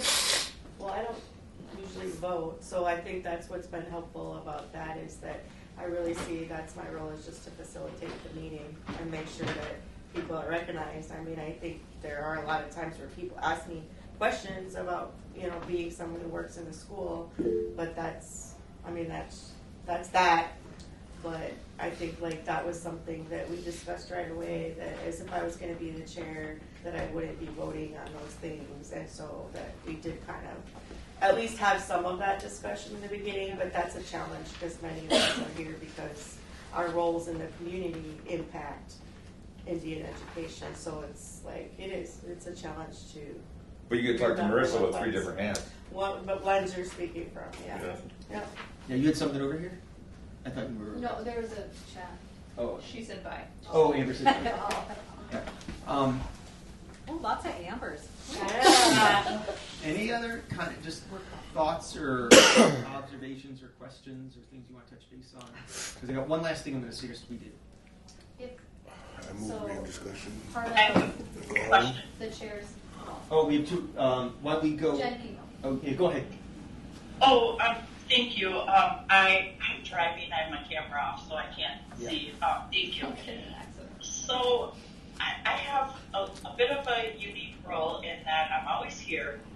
Typically, I am joining via Zoom or Meets, whatever we have here.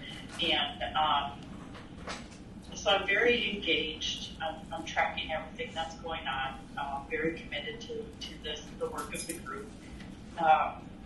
And I am included in the vote because of that and because we're a small group.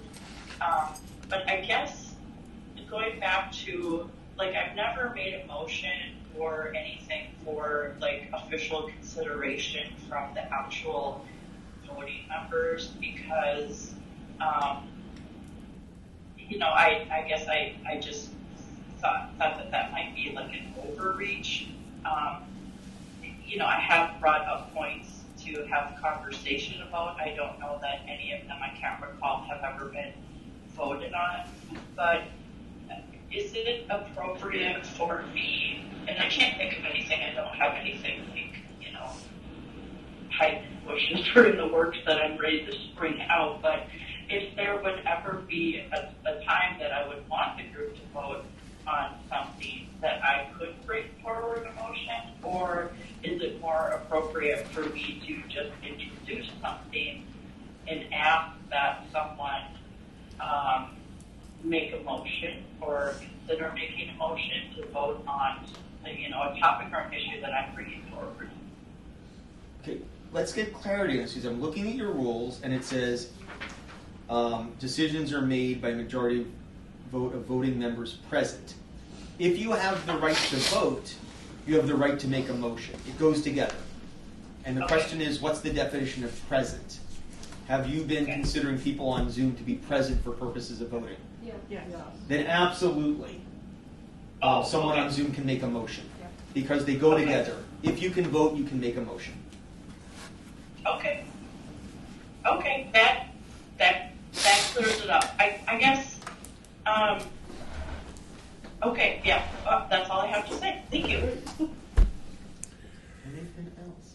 Yeah, I make a motion that we end this and move on. Okay, good motion, but so I'm going to make a suggestion. I'm not a voting member. I'm not even a member at all, but it goes back to what I suggested before. I'm going to suggest that someone make a motion that this committee adopt a rule that motions to end discussion are non-debatable. So would that be an amendment to our bylaws, which we have to post for 10 days before Yes. the enacted rule? You wouldn't. It doesn't necessarily have to go into your bylaws for it to be a rule that you adopt. Just has to be a record, right? It has to be a record of the vote. So you can adopt a rule like this without having to modify your bylaws. So I move that we adopt what just happened tonight. Yeah. So somebody can repeat after me. Total. The motion would be, I move that motions to end discussion are non-debatable. So then the chairs would say, are there any objections? Or take a vote. Okay, so no one's made that exact motion. So I have it written down. I move that we end discussion and take a vote, and one that is not debatable. Okay, so we have a, so as chairs, you heard the motion, we have a motion, right? That motions to end discussion are non-debatable. Motion? Any objections? Is there any objections to the motion that Dustin said that? To end discussion. that motions to end discussion are not debatable. I'm taking my own notes, but that's another thing. Is someone taking official notes of this meeting? Yeah. We have a, Okay. We have a recorder. Okay, great. Then the motion is recorded, and then did anyone object? Does anyone object to Dustin's motion? Then you would say, seeing no objections, the motion is approved. Seeing no objections, the motion is approved.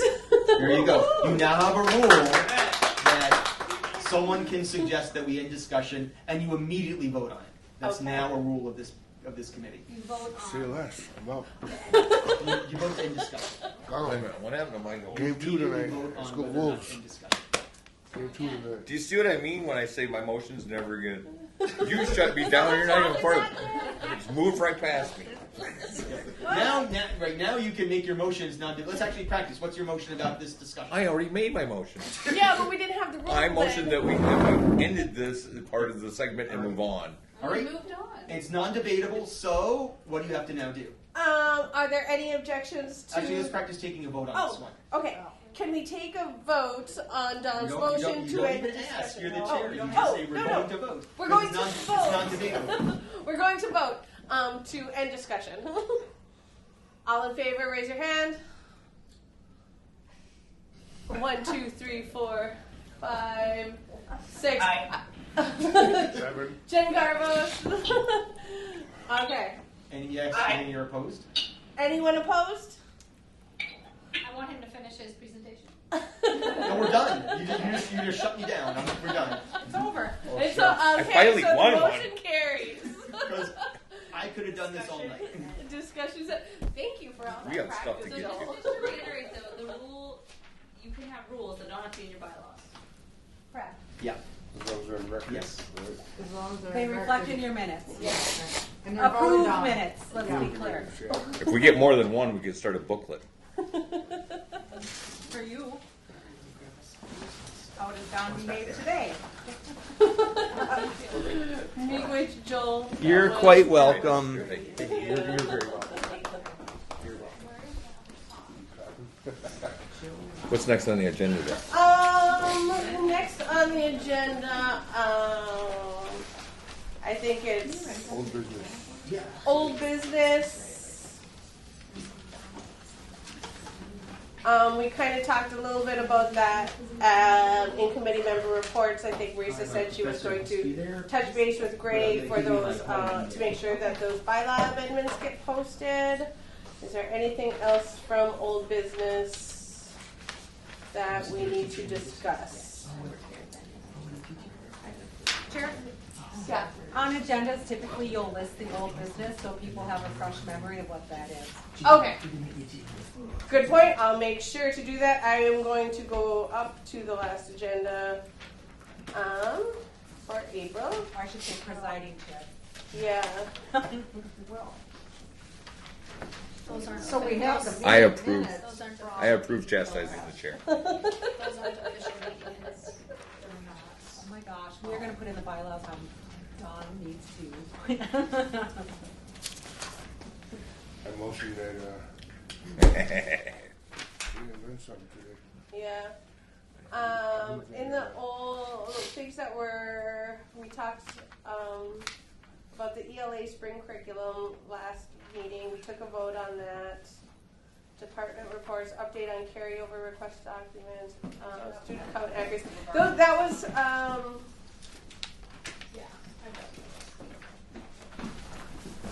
was there, was a review done of the student count accuracy?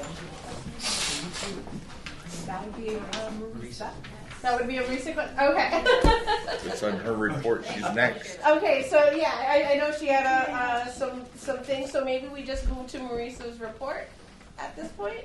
Great. I'm also a little confused because I only see one item on the agenda, so I did print this out so that to make sure that you all got the information. So I know we're past time, but these are all the big updates that have happened in the last month. Just draw your attention to a couple quick ones. Title VI hearing is tomorrow. Invite you to come if you can make it. May 18th is Fawn Elect Flag Ceremony at East High School from 4:30 to 6. I'm trying to just pick the ones that I want to make What's sure. the food at the Title VI meeting? Y'all didn't want food. What? I've been told the Title VI isn't ordering food. We can talk about that later since this is not Title VI. I will write my chair immediately. Okay, I did, I mean, the main thing I need from you tonight is if you, the request of the spend down proposals, I do have a few requests that have come to me and that I'm bringing into you all. So the first one is $5,000 to do an inventory of all American Indian and items, including our storage unit. This would be done by an internal person because we are not allowed to go externally.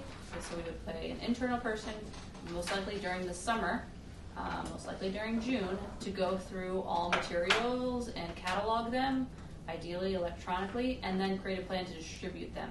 Because I don't think we should have materials just sitting around, and I would love to get them out to students in schools. The next one is $650.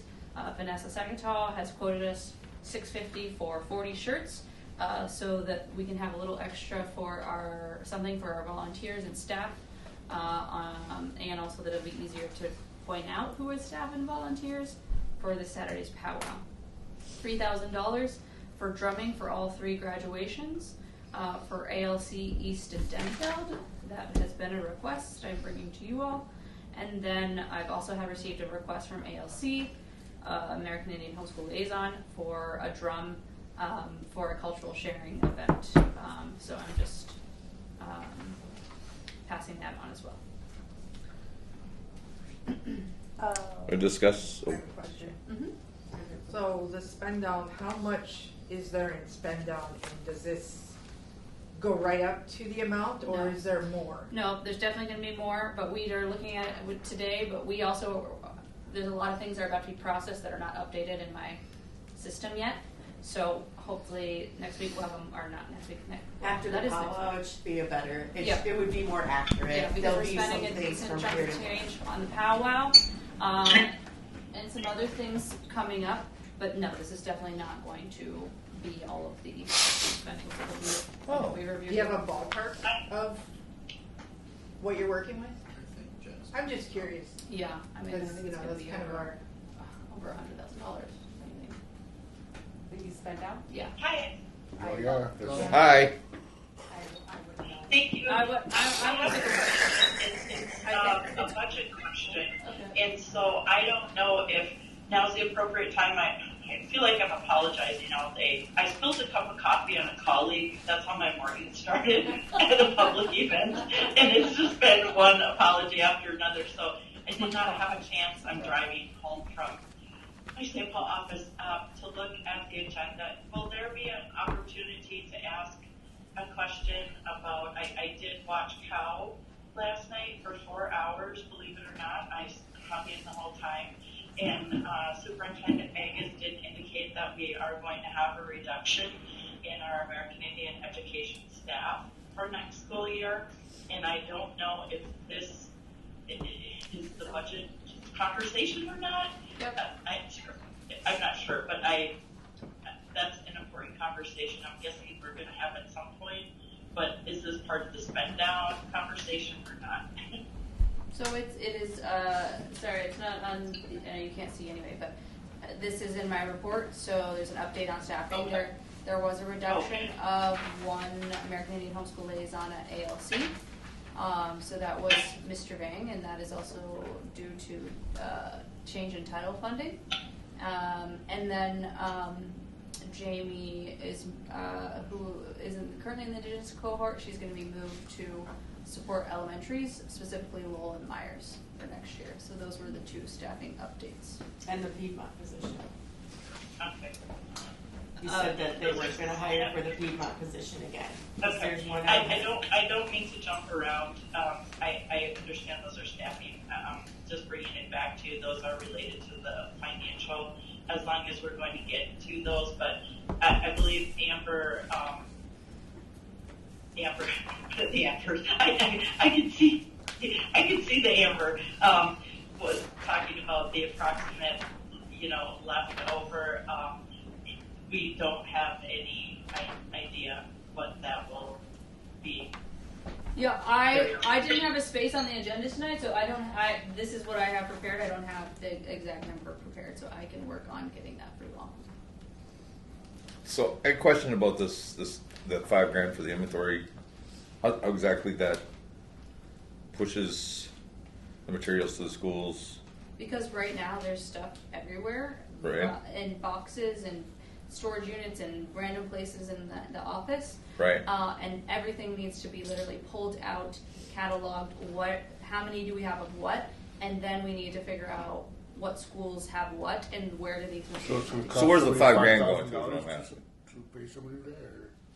to do that work, to do So it's man hours. yes. Okay. People hours. Oh. Person. So this is like a contract, a separate contract Yes. for Yes. one of somebody. Yes, but I just wanna be Hopefully in clear. the department who has knowledge Well, of yeah, like I said, American just to be Indian clear, significant we are not, items. It would be someone within ISD 709. with knowledge of items of cultural Yeah, significance. there's spiritual items in there that shouldn't be like discarded or. Nothing's going to be discarded. It's going to be inventory. So this person is going to be responsible for literally cataloging what do we have. Because I need a physical list of what are the items we have. I guess Yay. I have one that this work needs to be done by June 30th, right? Because that's when our fiscal year ends. It's a separate contract for somebody, and So that's a one-person job? No. I don't know yet. I'm asking for this money so I can go figure that out. okay. Yeah. And I guess my main point of concern is whoever is chosen. You say an ISD 709 employee, and that's fine. I just want to be sure that person has knowledge of the significance of the cultural items that they. 709 employees. Yeah, They are. how where the best site might be, or Presiding Chair, I would like to entertain this group with making a move to make the recommendation that the additional duty for this work be folks that are in Indian education currently. And I do want to just add that these people were not making any decisions or sending these anywhere. So no matter who this is, I also will be consulting with our team who has that knowledge before any decisions are made. So this is purely to figure out what do we have. I guess my question was the process. So the process is somebody within the district is going to catalog an inventory, and then the distribution of said items, which like what I'm hearing is the concern is like who's deciding who gets what. Like the distribution of the actual items is something that is going to be made as a department. Yes. Like whoever this person that's just like, we have 5 Firekeeper's Daughters books. We have like, when you're saying inventory, that's what the job is. Yep, exactly. Not the deciding. Counting and sorting. Okay. Yeah. So your suggestion was to make a motion that this job be delegated to somebody within the American Indian Education Department. Or by the department. I would say that the first priority be. So Because make a you motion can't- that the first priority be delegated to somebody that is employed within the American Indian Education Department. That would be my recommendation if we're going to practice our advisory. All right, I move that. Are there any? Well, I also think the person should be indigenous too as well. Go ahead. I have one other comment to make before a final vote. There are sacred items and cases at Denfeld. Jamie knows about them, and I don't know if those would be considered part of this inventory, but they probably should be, and those are definitely items that need extra special care. I think I heard Jen Marie's voice there. She might be the person to consult with. Someone at Fond du Lac, Ricky Defoe, probably is the right person to bring in to have a look and then actually handle them in an appropriate way. But while this inventory is happening, it would be, I think, a missed opportunity not to at least catalog, because those cases, at one point Denfeld wanted to use those for books, and they of course want to be respectful and have those inventoried and stored, maybe not there. So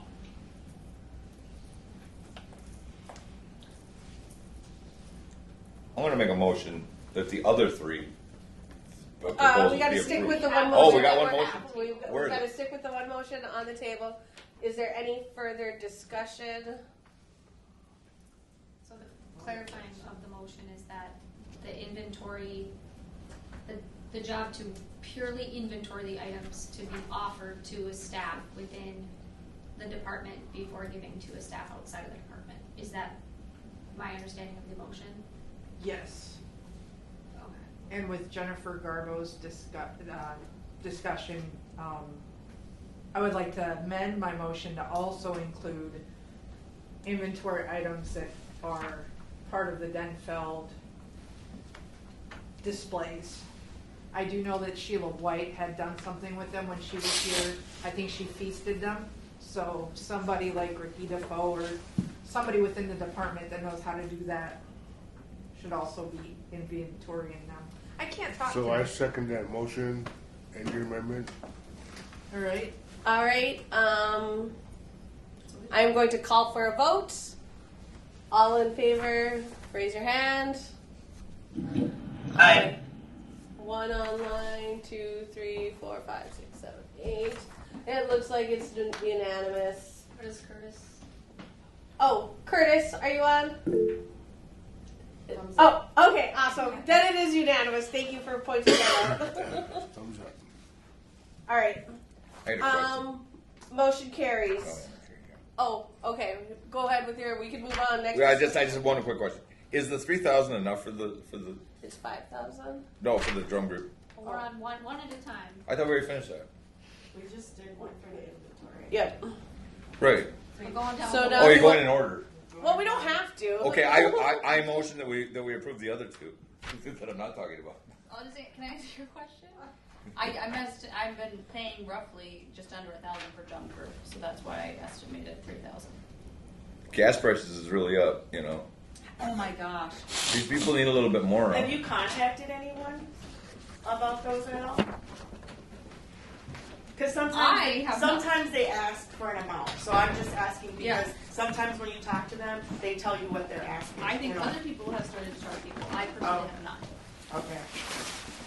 I don't know if that's the thing. Like I know when ALC, they asked me for a name. They didn't tell me an amount or ask me any of that. They just asked me if I had a contact, and I gave them that contact. Yeah, I'm just going I off was of under what the I impression spent. that they were paying for it because they didn't ask anything about that. Well, that's the part they didn't bring up. So I just wondering. I am going under the assumption of what I've been paying for since I've been here. I would like to make a motion. They asked you to do that. They asked you to arrange this and pay for them. Well, I'm coming here to say, do we approve this? Because then I'm going to have follow-up conversations with all three schools to say this is available for us to pay. Yes, because my first question is why. Because my understanding, we have paid for it in the past, and so my first question was, why don't schools pay for it? So I think so that I wanted to know if you all approve of that or not, so then I can take it to schools and have a conversation with them about it. Like that the individual schools should be funding this and not AIPAC. Potentially. Is the question. Potentially, I'm saying. Yeah. I'm just going off of what I Some understand have asked, historically, and some have taken it before out of their own budget. I don't know. Like we're doing it at graduation. I mean, I don't think it's a big deal. And is there anything in the AIA guidance that prohibits us from paying for drummers for a school-wide graduation? No? Okay. I have a motion. I would move that we move this to $4,500 as a. That's too hard. Just wait. Well, Just leave it. no. Well, as a budget. Up to. It's up to. Okay. Yeah, Well- as a budget. Because that's $1,500 a piece, isn't it? 15, 3, 45. It's one song. Is it one song? It's They're it'd be just like gonna probably come in an and honor they're gonna song play and a one travel song. Hey, these gigs are. That's why I'm kind of like wondering Oh, if 3 seconds for anybody drum. asked. Or I think Oh. you're thinking it's like for drummers for the powwow. This is for the graduation event Oh, okay. itself, where they're walking in their robes. Still, and gas is dancing. expensive. It is. I agree with you. and some of this is like if we have one, like I think we've had sometimes hand drummers, right? A guy and his son, and sometimes you have a whole drum group up there, right? And if you have 6 guys, 1,500 might be appropriate. It kind of depends on I guess that's why. what is actually being offered. So How popular they are. I mean, Yeah. there's all sorts of things. And I think sometimes they might ask them to play when they start it and then actually play one song. Yeah. But more than likely, I think, or at least here, they've been asked to play one song. Yeah. I don't know what the ask is. No. I would need, I guess. And I think in my experience, it's been an honor song and a travel song in other districts. I didn't Go even ahead, get through Lydia. my motion. I guess to clarify, like related to the motion, to clarify for the district is asking for $3,000 to be available to pay for drummers if that is needed. If East says, hey, we want you to pay for it, the money's available. It's not necessarily $1,000 per drum grabbing for $3,000 to pull from if needed. Exactly. So we have a motion on the floor that we increase the amount to $4,500 and for these 3 graduation events. Up to. Second. Okay, so we're gonna move to a vote. All in favor, raise your hand. Aye. Jen is an aye. Lydia, Dustin, Emma, Don, Jamie, Amber. That's 1, 2, 3, 4, 5, 6, 7, 8. And how many do we have in here total? 9, 10, 11, And 12. 8 out of 8. Oh, Curtis said aye. Oh, Curtis says aye. so 9 ayes. Motion carries. Or approved. Okay.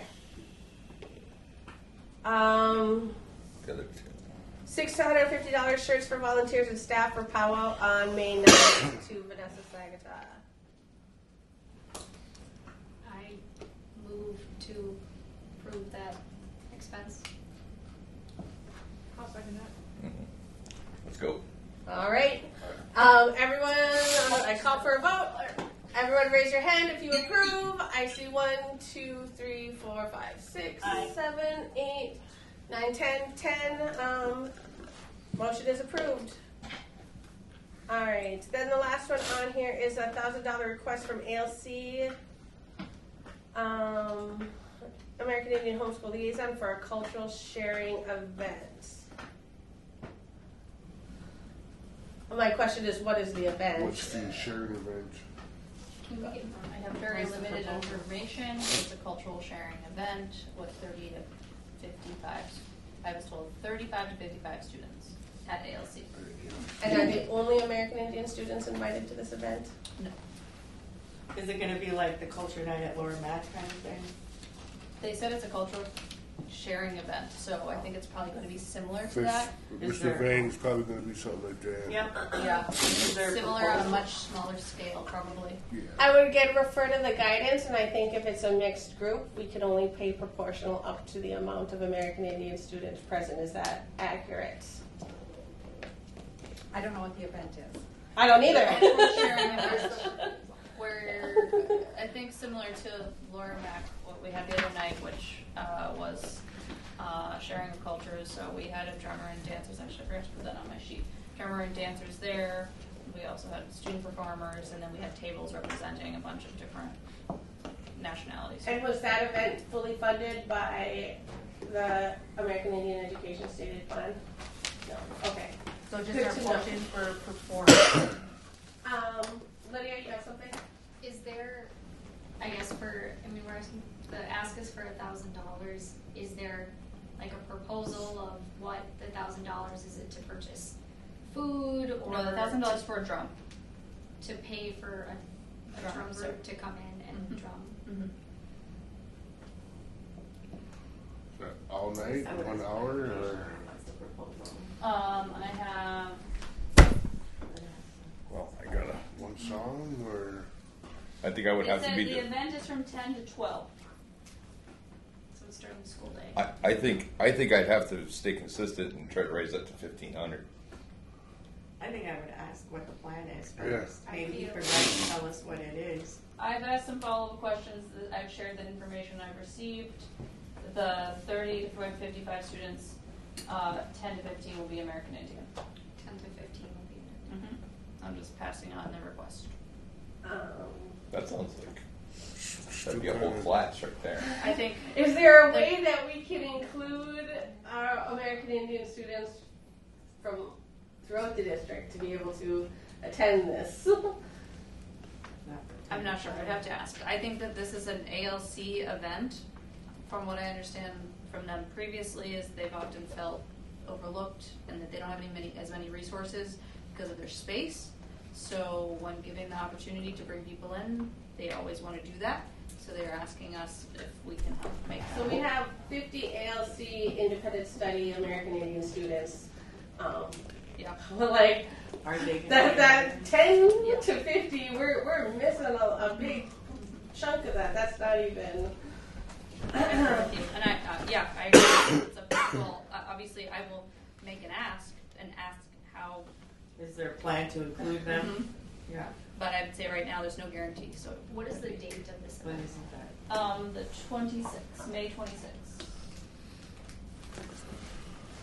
At ALC, Yep. 10 to 12. So we kind of know right now. Well, we're meeting next week. Oh, are you meeting next week? We have a meeting every week for all of May. So Can I ask a question?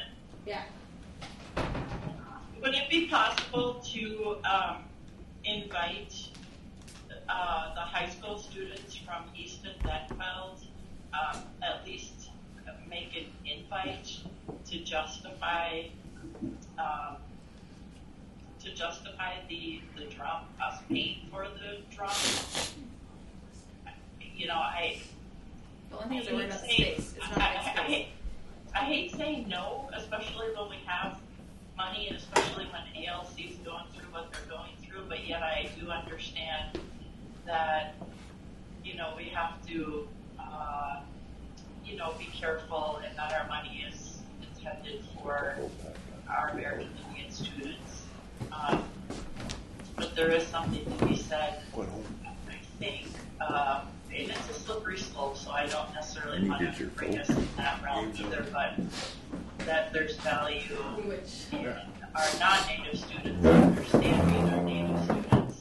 But I'm just wondering if we could do a bigger invite, if there could be a justification. You know, I don't know. I'm not sure. Okay. Lydia? I move to table this request until next week with the ask of more information. Since we're meeting next week, I mean, I guess what's the deadline? I feel like I'm in a tough spot where our money should be going to our students proportionally, and while I want to support ALC, I think it's true they have been overlooked. They don't get a lot of the same programming and opportunities that the other students do, but we should be funding proportionally, and I just feel like we don't have a lot of information about what this event is, what are the drummers, is it a group, is it a hand drum, like, I just don't know if we have enough information. I got a question about that. Done. I have to call on you, Oh. Jamie. I guess I would just ask, like, I made a motion. Oh, there's a motion to table. I had a question. Okay, so You got a rule though. we need to vote on the motion. Raise your hand if you want to table it. I didn't hear the motion. What Oh, was sorry. motion? The motion was to table this. I got a question though. To table it until next I week. got So I'm I calling have a for a vote. If you want to vote no to tabling because you wanted further discussion. No, I just only vote wanted. no. I only have a question. No, well, you Huh? you just Well, that's vote for no. You gotta wait. I don't know if I got a question. Okay, so I'm requesting a vote on Lydia's motion to table this at this point. Like pending more information. Can I get a show of hands? Can we have a point of clarification? That will- It's only on that We're one doing the item. vote. We're Only doing on- the vote, so you can vote Well, no, what's and then your we'll motion continue saying? On the discussion. one. The Yes, one on- item. Yes, the one Yes. item. We voted on the others. Yeah. So raise your hand if you vote to table this. I see one. Jen, Curtis, 2, 3. Wait, is Jen? Jen, are you raising your hand? Yeah. Okay. 1, 2, 3, 4, 5, 6. How many voting members do we have? 1, 2, 3, because Curtis left, or that's a lot. 1, 2, 3, 4, 5, 6, 7, Don't 8, you have to get a no vote? 9, 10, 11. Motion carries. It's tabled.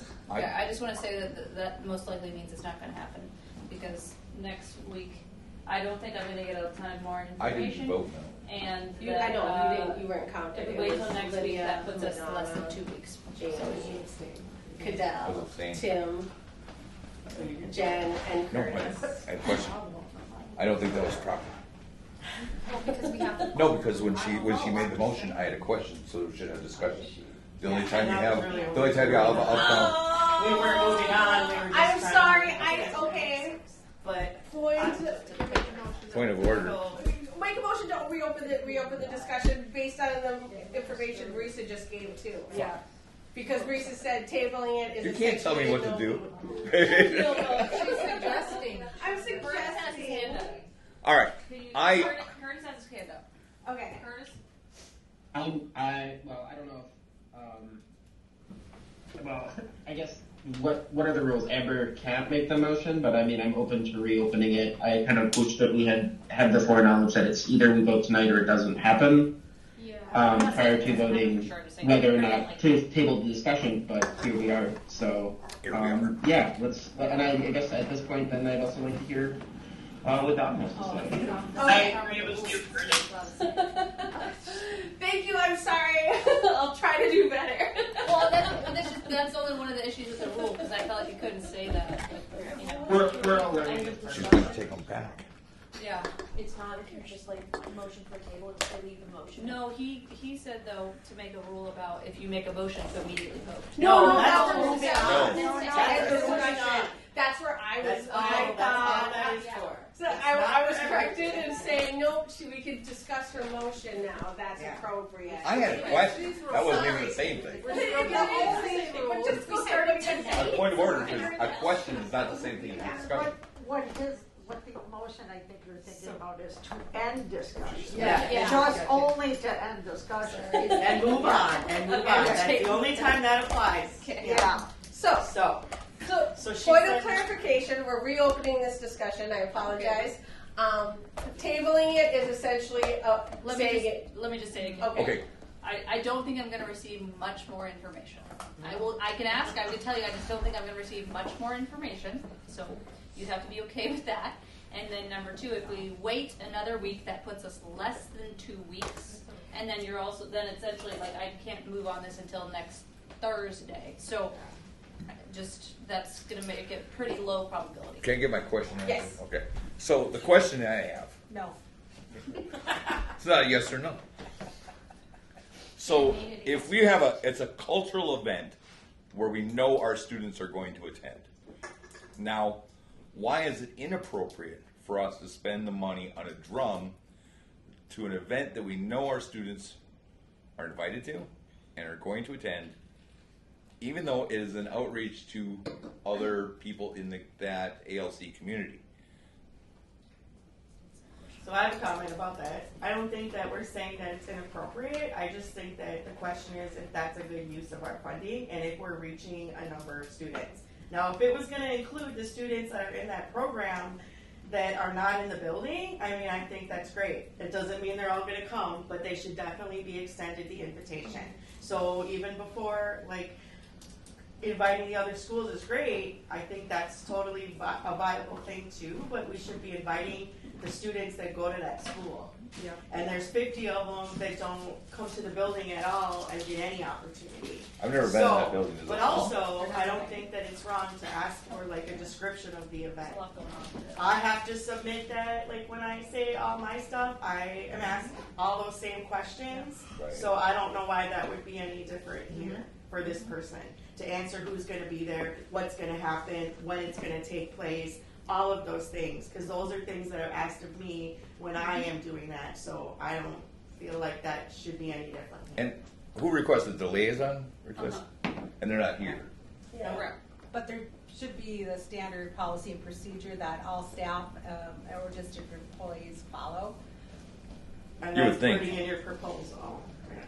And I will say across the board, that's not being followed consistently. So, and we're also in a situation where we have money.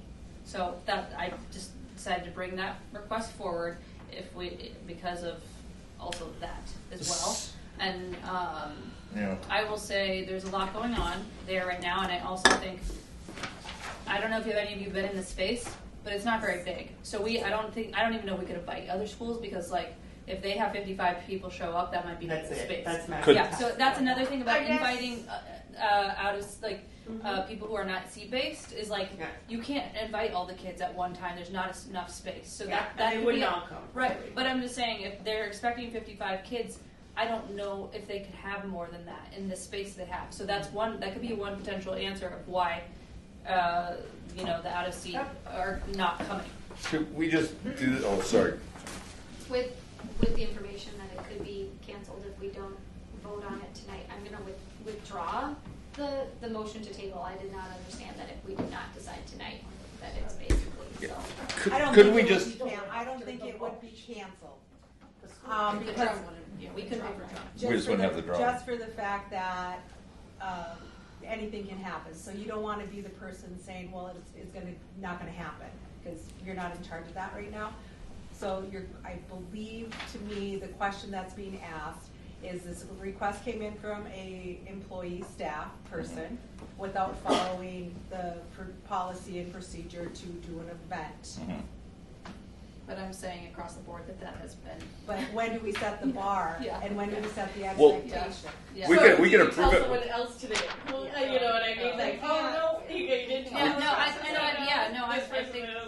We can approve it with a chastisation, except for that person's losing their job next year, right? Can we just say from this point forward, it wouldn't be approved without this information?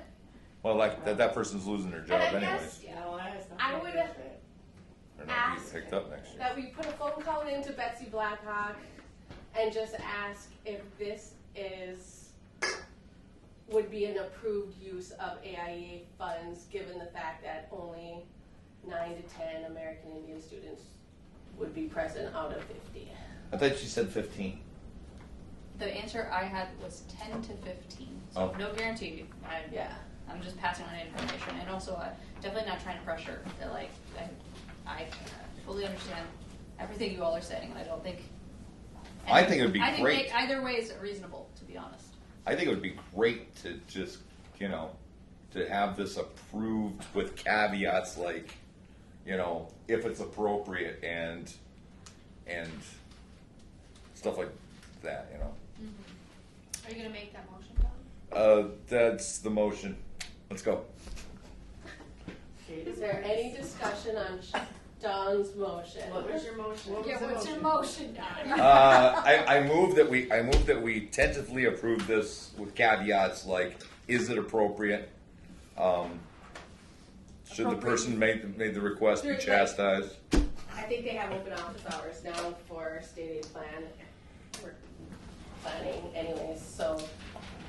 This is spend down. We're talking about spend down. Yeah. Yeah. Is this appropriate for the venue, the amount of, what type of people are going to be there? Because I always get confused when it talks about the proportionality of certain things, and what would be appropriate. Well, but it would be good to know when we're making next year's plan too. If this is appropriate, then it's appropriate. Can I ask a question? Yeah, she can ask a question. Okay, since time is of the essence here, and I would have questions about, so Amber, you're saying, chat with Betsy Blackhawk, I would have questions about then how that would get, communicated to us, and then how we would, based on the training we just had, how we would officially communicate to Marissa or whatever. Can we just ask Jen Murray, who is our expert, our in-house expert with the state, essentially our state liaison right now. Gosh, put it all on you. Her suggestion, and go with that, and we could even put it in the motion. Like Jen Murray told us it was okay. Something like that. Just because time is of the essence, and there are extenuating factors here with us having money, this person losing their position. Are you trying to amend my proposal? Okay, I'll quit talking. I think she's trying to amend my proposal. Is that something you're comfortable? Well, what I heard is Dawn made a move to approve the up to the $1,000 request if it is appropriate use of state aid monies. Right. And the person fills out the form with the details. Right. I can say right now I will check with Betsy. The only way it probably would be approved is if all students that are alumni of ALC are invited. That's what you're thinking? American Indian students? Or yes, just American Indian students. I cannot see where the state, I would have an issue with the state if they said, well, yeah, you can have an event, but only these students, even though it's a site for multiple students that could join. I would have a problem with that. Okay. And I would want to see the invite, how they were invited, documented. Okay, so that's what it sounds to me like. It falls in line with Don's motion. I second Don's. Can you say the motion again? She just read it out. So pending, approve, Don. That was different than your motion. So Oh yeah, well she said it better. That's all. That's all. She Don just said said it it. differently. Don moved to approve the ALC drum pending input from MDE and the appropriate form used. And to see the invitation And to see the sent invitation. out to. What I really said was Former American. Those are the caveats. that's all of those options were still woman's blame. And, oh my God, I can't get it all. Okay, so we got a motion. And we then got a they second. invite former American Indian. No, that's not part of my motion. That's what she Jen said. Marie She said. just She said said ALC alumni. You And agreed to it. You said what Jen said. No, the first part. That was their But she- that was their explanation of the first But part. she said the rest, and that's part of it. So if that's not your motion. That's not my motion. Then restate your motion. My motion is to approve the $1,000 if appropriate after follow up after this meeting. Okay, a pending approval of MD. Right, pending approval of MD and what I actually said was chastisement of the person doing the request improperly. He's already lost his job. No. But I said, And discussion with the requester. yeah, Okay. even though he's already lost his job, poor guy. So is there a part to invite former American Indian students to this or not? Or at least the ones that are currently enrolled there, whether they're in site or whether they're on site or not? I think that I would put that in there, like that I would amend that motion to include inviting the non-seat based American Indian students currently in the ALC. Okay, and what happens if they say we don't have the physical capacity to do that? Then it doesn't. Then they're Then saying, they come don't- back, we don't, then we don't we do it. can't. Okay. If they can't, They're not gonna get all those students, so they need to send that invite out, and if they get. So what? You guys are screwing with my motion. no, okay, so we had Don's motion on the floor. Can I It get a had a vote? second. We need to call for a motion, A vote? or a vote of Don's motion, which did not include invitations to ALC, former ALC, American Indian students. And raise your hand if you vote to approve Don's motion. I know you've been 1, 2, 3. Emma's your 4, 5. The amendments? Or So, what? no, this does not include the invitation. This is Don's unamended Okay. motion. Aye. Okay? This would just be for the 10 to 15 She said aye. originally invited, right? She said aye. said aye. Okay. 1, 2, 3, 4, 5, 6. And we said we had 11 voting members here. Motion carries. Again, this is based on MDE approving that in the plan. I mean, Jamie, you could move. No, it's I done. don't care. We still gotta approve the shirts. We already did approve the shirts. Oh, okay. That happened. All right. Okay. So, is there anything left on this list we Yes. should move on to discussing? Oh, yes. I think we're out of time. I still got one. Do you have a question? No. I don't have a question. I have a. Go ahead, Don. I'm recognizing your. Okay. voice. In light of the new information about credit recovery going possibly way of the dodo bird, I move that the parent committee support a statement that we encourage the American Indian Education Department to support financially or otherwise a creation of anything that can help our American Indian education students who need credit recovery. And somebody can please clean that up. I might need that woman's blame. Wait, can I ask a clarifying question?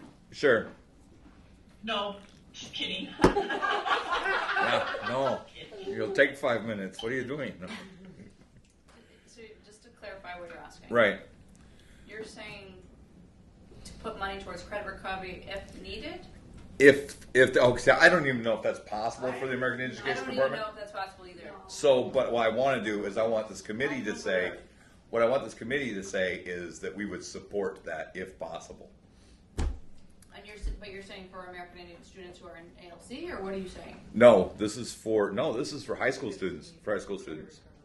For high school students that need. Recovery runs through that. Right. Like, what are you asking? So you're saying all students? Well, credit recovery might run through ALP now. We don't know. But that doesn't. What are you asking for? If financial supports are needed, that we do so. It's the accreditation that's the issue. It's not a financial. It's not a financial issue. So we can't run the finances. Look, I found out about this just a few hours before the meeting. So That's fine. If there's, for example, I know of a camp that occurs in June, before June 30th, that is our GIS based, so I think it covers some science credit recovery, but it occurs in Cloquet. So here's what could we support somehow American Indian students in finding alternative credit recovery options? That's going to be something that the counselors are working on. Okay. So pretty soon, within the next week or two, if you have questions, first of all, your kids have independent study. Right now, if they're taking any independent study courses, they have till June 30th to finish them. If they do not finish them by June 30th, they will not get the credit. FYI. And what I was told, I was called by my child's check and connect. Second thing is that if you have any questions about how your children will get their credit, you make a meeting with their counselor now and make a plan. Right, with the plan Right though. there. So the plan is if your child is not in credit recovery and they're going to be in credit recovery this summer, that's gone. Yep. As of now, there's a plan. The district is working in the next 30 days but right to now try it's and not. figure it out. As of now, no. It's in the air. It's in the air. Correct. And So so what I was looking for this committee to do would be to support, if need be, if whatever it might be, financially, if there is a need to be on the wheels to get it done. Because I know for a fact there's at least 2 students. That would be something that would impact not just our students, the whole district. That's not. And Yeah. but what are you asking for? A teacher? Because they don't have a program, so there wouldn't be a way. Yeah, for us a teacher, anything. But they don't have a program, so it doesn't matter if they have a teacher. That person's. Well, then what is it? I want to recognize Jen Murray. Yeah. Okay. Since we are in a situation where we don't know what's going to happen or how it's going to happen, so there's always what if, when, how, whatever. I don't think the financial support at this time, I would go after a support statement. We strongly support a credit recovery for our American Indian students starting in the 9th grade. Because right now we don't know the financial support, we don't know what's out there. So as long as you're the advisory group, I would draft a statement supporting credit recovery if that's what your group decides.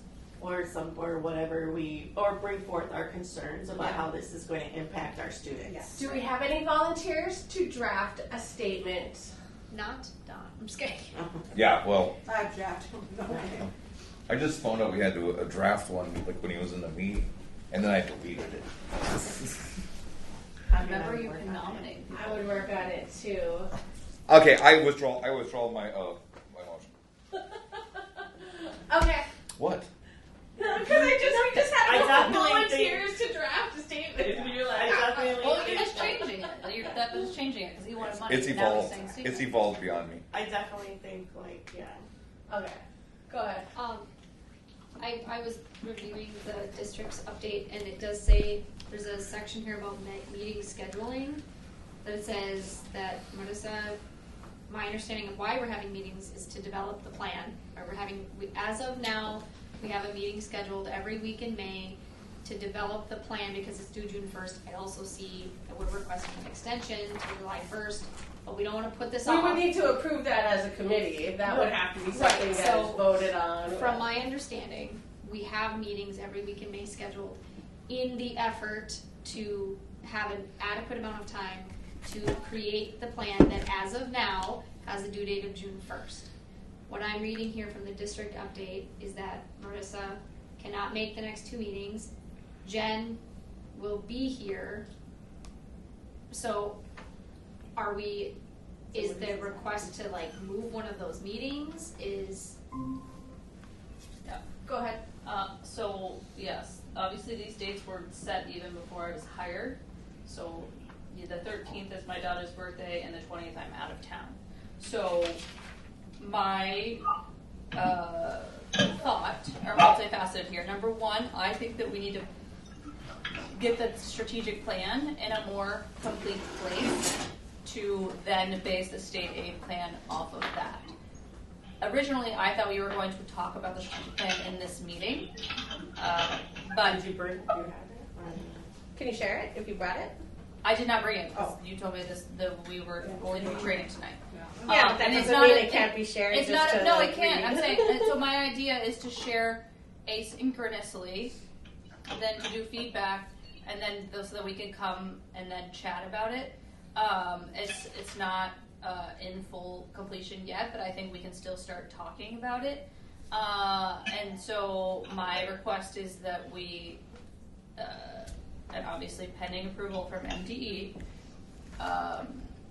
that we buy some extra time so that we can have time for the strategic plan and then to do the state aid plan kind of alongside that. So I definitely don't want to like drag the state aid plan on by any means, but I also don't want to just get it done and steamroll forward. And May is one of the most busiest months in schools, so I mean I have something like almost every night. You have graduations, you have award ceremony, like there's so much stuff. So my ask is that we would, and that was not something we got to really discuss with Joel, is kind of like asynchronous work. I would like to do a little bit of that. And then if we are able to move, like, for example, the 20th meeting to potentially the 19th, I could make that work. The problem with asynchronous work is because our bylaws are very clear in maximum participation, right? So if unless you're posting this publicly for people to on the website that anyone can go on, that would be the only way I think it could possibly work asynchronously. Otherwise, if either of our chairs are involved in like a subcommittee and you have 4 parents, then you have an open public meeting is how it has to be, because you have a quorum present. I like your idea of posting it on the website, so there's not the concerns the last time where people said, well, I didn't even know about it, I didn't have input, even though we did share. So I think that would be a good way to do that. I would recommend asking for the extension now until July 1st, because a lot of people are maxed out, burnt out. I am going to be gone the entire month of June, so I will not be available after May anyways. Like, I think we have one June meeting, and so I'm personally not a fan of. But that means that you were thinking that we were going to get all of this done in 2 meetings? No, I was thinking when we wrote this plan, I was thinking we would be working on this since April. But right away working on the next one. That's So if we bring you a draft I don't know what day I'm in, but the next meeting. Are you talking about strategic or state aid? I would even say the state aid. Is that what you're saying? Because honestly, really, that's a yes or no. We can definitely do a draft, and then you can then look at it with your group. We can put it up on the thing. We can put it out there for people if that's what you. Because honestly, what I would like to do with the state aid plan is go through budget line by budget line. Did this occur? Do we want to do it again? And yeah, it doesn't have to be like this drastically different plan, and just kind of getting this input on things that we know that the liaisons came forward and said, like doing a specific cultural sharing at the ALC, making sure that's in the plan. Moccasin make, you know, this like indigenous event. What we didn't get to, what we want to try next year. Yes, because I'm sure there's a ton of proposals out there that is like, oh no, this wasn't in the plan, you know. So even just looking at what people wanted to do and saying, oh, where does this fit in? And can we actually do it? And then looking at what didn't go, because like I have questions about the ACT, you know what I mean? What did we actually spend? How many students did we get? I know my student took it, but there really wasn't any sports, and I didn't know what to ask for supports. So there needed to be more outreach as far as something like that goes. I still think it's a good part of the plan, but maybe spelling out so who does what in that more clearly. I think that's all. And it doesn't have to be a drastically different plan where we need an extension, but we just need to really get a chance to review what happened. Which is the budget piece. Yeah. Yeah, I mean, my 2 cents on that is that I firmly believe it should be aligned to the strategic plan, because then what's the point of the strategic plan if we're not aligning our efforts and money to that? So that's number one. Number two is, you know, I'm going to be talking about this tomorrow, but there is also survey data for the needs assessment that I think we need to go through to inform that, because I do think, so I would encourage you all to vote on this, like your next step, because I think from my personal view, I've also heard some different opinions on if there does need to be drastic changes. So I think, you know, I've heard different views on whether we should, you know, on the current plan. I just know there are strong feelings in the community about it. And so that's why I wanted to slow down the process to say, I agree that we need to look at what level we did it, but we also need to look at the data, and we also need to work on the strategic plan.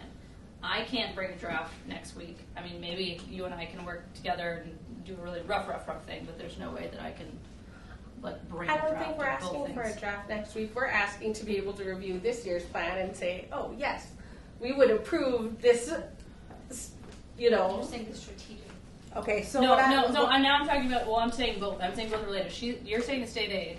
And I'm saying that's fine. I think we should review the state aid plan. I'm just saying that there are other points of view. So how are we going to account for other points of view around saying just? I'm saying that I think it is an opinion to say that we don't need to make big changes in the plan. And so I'm saying, how are we going to bring those other perspectives in the room? It would be a motion. Like, do we want to keep this in the plan? So there's data to be reviewed before. There's data to be reviewed. So will you have some of that data? Like, could that be presented? Yeah, I mean, I'm presenting some of that tomorrow at the Title VI hearing. Okay. So, yeah, I won't be here, but I can pass on the information. Just so I'm clear, the district will have data the survey data from the needs assessment. And then also in there's like MCA, the school's report card on MBA. Okay, and so then I'm hearing we have things here, and then we have the committee having to decide on whatever the next meeting date is to bring the plan, and we will go through each area to see what we've actually done. Is that correct?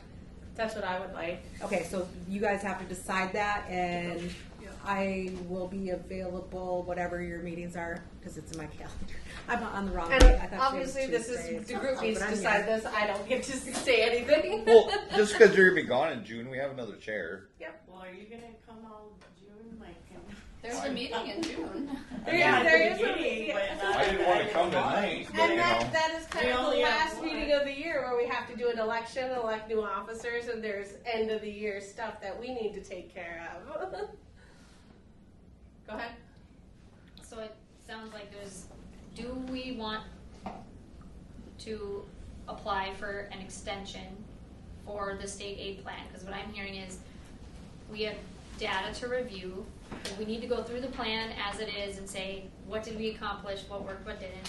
We need to review data that the district is presenting tomorrow, so that it'll be available to review at our next AIPAC meeting. I'm also hearing that we have a needs assessment that we need to take into account when we're reviewing the plan and if and what changes are made. And that there are other parents that have concerns, is what I'm hearing, that about the way the plan is now. So in the effort of maximum participation, are we gonna ask for an extension to July so that we can have meetings in May, and can we schedule meetings in July? Like, that is an option to work on the plan. Like, that's I'm hearing there's like a couple, like, do we want an extension? Do we think we're realistically gonna get this all done in the next couple of weeks? How are we, like, I think there's a couple different pieces, because if we ask for an extension, we have more time. So then we can schedule things out further. And I'm saying. But that furthers June. The further is June. is July. July 1 would be what we're saying. Right, in Yeah, the month of that's- June, we would have to meet. When we could be at the beach. I guess I'm saying the Title VI needs assessment is going to be presented tomorrow. We will, part of that process is coordination of services, so we'll probably be hearing about the strategic plan and the state aid plan and the JO, like, as part of that process. So we'll be getting a lot of information that we need literally tomorrow. But that's Title VI, this is AIPAC. Yeah, but all that information is the same information. But that's about the American. And there's a line in there where they talk about coordination of services, and you have to write out, like, what else you're doing in the district. As we've been reminded before, while a lot of people are on multiple committees, not everybody is. And so to just say, well, that information was shared at a different meeting, is that true? To say, oh, well, if I'm the district, said, well, but I told you guys that at JOM last week, so I don't need to tell you again. Like, that's what I'm saying at all. That's what I'm not hearing even is what like I'm they're saying. telling us. No, but we get to use the same data. Okay, It's so the same data. if I can have somebody, like, this discussion is getting a little long. Yeah. I think we were taught some skills tonight. If anyone wants to make a motion. I move we end discussion and vote on moving on. All right, everyone who wants to move on, raise your hands. So we're not moving any of the meetings, and we're not asking for an extension. I guess. All right. Are we voting? Can I get your hand up if you approve any discussion?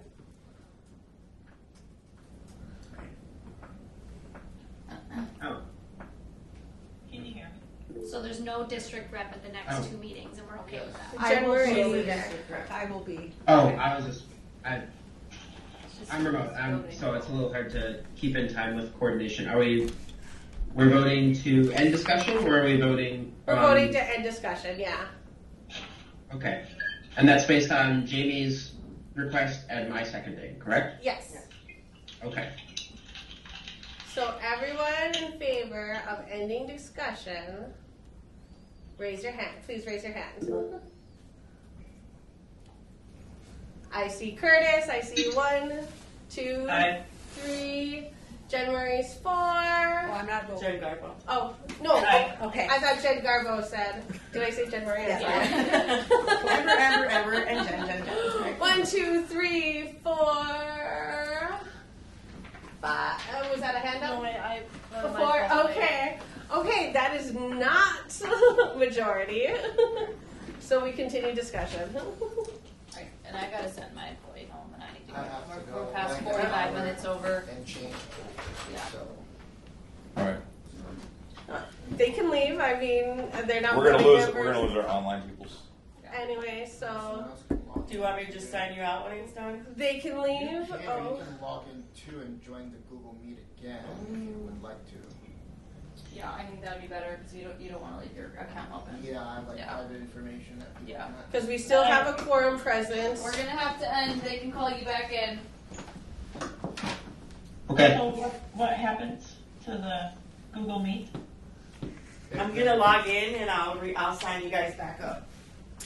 Yeah, you just have to log out and then. Or no, they don't have to log out. They can just stay, right? Oh. You just stay. Eddie's gonna log out. Well, you told them to log out. Okay. No, but they don't have to log out. They don't have to. Okay. Oh, I see. Like, are you Okay. Thank you, Eddie. He's logged into that computer, so he's running it. So when I he's can logged stay a out. bit longer. Okay. But you're gone. We still have a Yeah, quorum but you present. want me to log in. That's what I'm And you literally can make your motion again. Yes. How many people do we need for a quorum? We need 4 I caregivers didn't know they put. and a chair to preside. So that would be Lydia, I thought it was 4 with the chair. Don. It's not 4 with the chair. Just like, oh, I know. Well, Is it I 4 with the chair? 4 people and like, Oh, Yeah. that's yeah, fine. But she would count as One, like, two. you're not a caregiver. No, there's Lydia, there's Jamie, there's other Okay, Amber, so there's yeah, we still have a Dawn, quorum. there's 4 parents There's a plus grandparent. you. It's not a caregiver unless she has a What's a child. carrier? Jen, Oh, I'm a is it caregiver. You're a appropriate caregiver. to, You've got a child like, in your if the home. district says We have Unfortunately, I know. quorum. with one committee, We have a quorum. Thank you. that I would like to be an answer well, caller then and we follow already tomorrow. because like that's what I Probably. like. No, and I think Get the what the cousin away. miscommunication is that you will have some data tomorrow based on But that's American for Indian Texas. students. I live with a Right. 14-year-old. But that has to be presented to, Oh, The vet. the APAC. Oh, yeah. Okay, so to say that we will be given the Oh, okay. information at the Title VI tomorrow is not. Some of you will be there and some of you won't. Right, it but doesn't that- absolve the district of saying, I need to also present this to APAC. So when No, we're- the district will need to present that to APAC also. as well. Yes. So when we're making our state aid plan or reviewing that data, the district needs, there has to be an opportunity for the district to come to the APAC meeting, specifically APAC, to present that data for us to use to make data-informed decisions with the plan. Again, I question why we can't just post it publicly on the website What, the for results? people to review The data? The Title VI data, whatever's presented Oh, yeah, as the far Title as data. VI data should be on your. They should for American Indian- anyone, Yeah. because it's not just Title VI. They have to present all American Oh, Indian. okay, That's not what I'm data. talking, I think we're talking about different, Yeah, I think so we're thinking different things. You Yeah, have the data. what we're saying is that some of the data will be ready tomorrow. So Yes, there's really no reason to wait a couple weeks because some of that data will be presented tomorrow. Not all of it, doesn't mean it shouldn't still come back to the meeting. Well, It's just that some of it should be ready tomorrow. Some of it will be Right. ready tomorrow, and then the district's responsibility is to present it again to the Alright. next APAC. Yes. Yes. So when we're looking at the month of May, Yeah. so we know that we have 3, so we know that Jen will be the district, if we keep the meeting schedule the way it is now, Yeah. Jen will be the district representative at the next 2 meetings. No, I'm kidding. So at the next APAC meeting, the district will be presenting the data. that- Jamie logged in and stuff. Oh yeah, here we go. Oh yeah, here we go. I got it. Hello. Okay. Welcome, tech person Jamie. Hi, Jamie. So at the next APAC meeting, because we want to make sure that when we're making the stated plan, we have Point the camera at her. the information that we need. So the next APAC meeting, the district will be giving us the data in order for us to make the, I'm just thinking like, if we get the data at the next meeting, Okay. when we're going through this plan and the needs assessment, that data will be included next week, like that's already been, because that's being Well, the presented needs tomorrow. assessment is the Title VI thing. Right, It's not so an that's APAC being thing, so presented we're gonna, tomorrow. that's part of tomorrow's info. So Well, are wait a minute, we- is it though? Because when we to the title of it when I was on the subcommittee, right? And the title of it was the American Indian Education Needs assessment. Right. So it sounded like it was more the departments.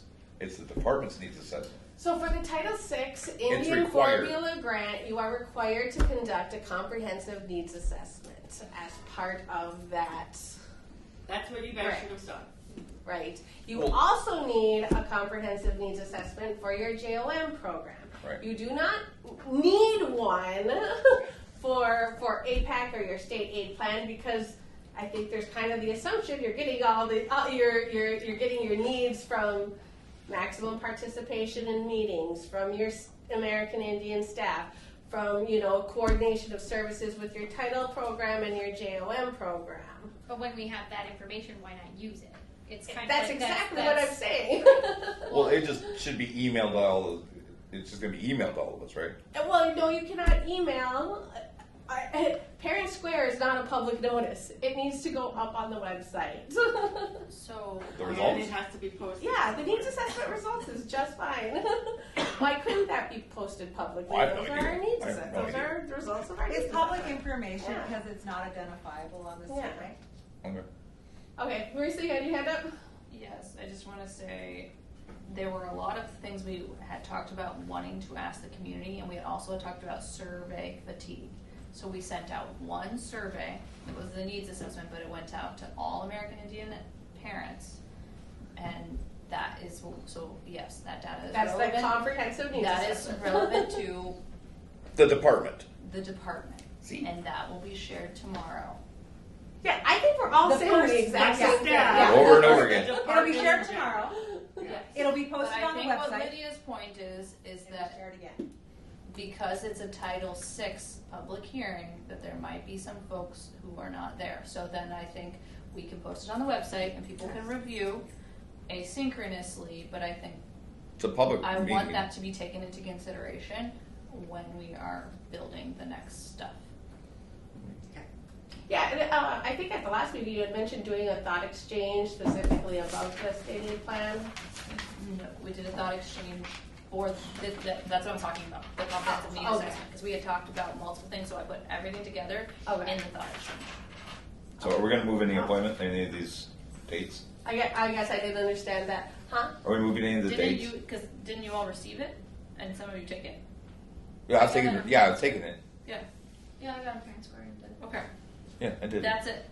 I thought that was the state one that you were sending. It's the same one. Came. Most of those questions came directly from Title VI folks, and then I added a few on. And the problem with that a little bit is not all of our members are parents who receive Parent Square. I mean, we have a grandmother here in the room. We have a family member. Thought exchange. Yeah. Well, you can still take it. Send it to you right now. I guess like when I'm looking at it's like, do we ask for this extension because I don't want us to get into a position like we have been in the past where we're like rushing. We want this to be well thought out. We want our state aid plan to be good for our students. I think we all agree I that. think that's what we did last year, isn't it? We took we had 9 months. Right. So, but like. So why aren't we just reviewing the plan that is it said? Okay, we can improve here by adding in a little bit more. You know what I mean? Meat to who's actually going to be doing this. Or this didn't occur at all. Do we want to keep it in there, or do we want to do something different? That's kind of, and that can all just be part of that data sharing and reviewing that plan all in one meeting, and then the next meeting they bring us a draft that we, say, oh, okay, do we want to take a vote on this, or, or do we scramble and have another meeting at the very end of May, right before the June 1st deadline to submit it? I just really, based on past experience of extension after extension after extension, we have not gotten any better data. We have not gotten a chance to provide any better input, you know what I mean, than what we last got on our last plan. Curtis has his hand up. Oh, I'm sorry. Curtis? Oh, it's quite all right. I'm happy to wait my turn. So I have maybe what I might view as a compromise. I hear frustration from staff that are saying, this is going longer, and I hear a desire for more time.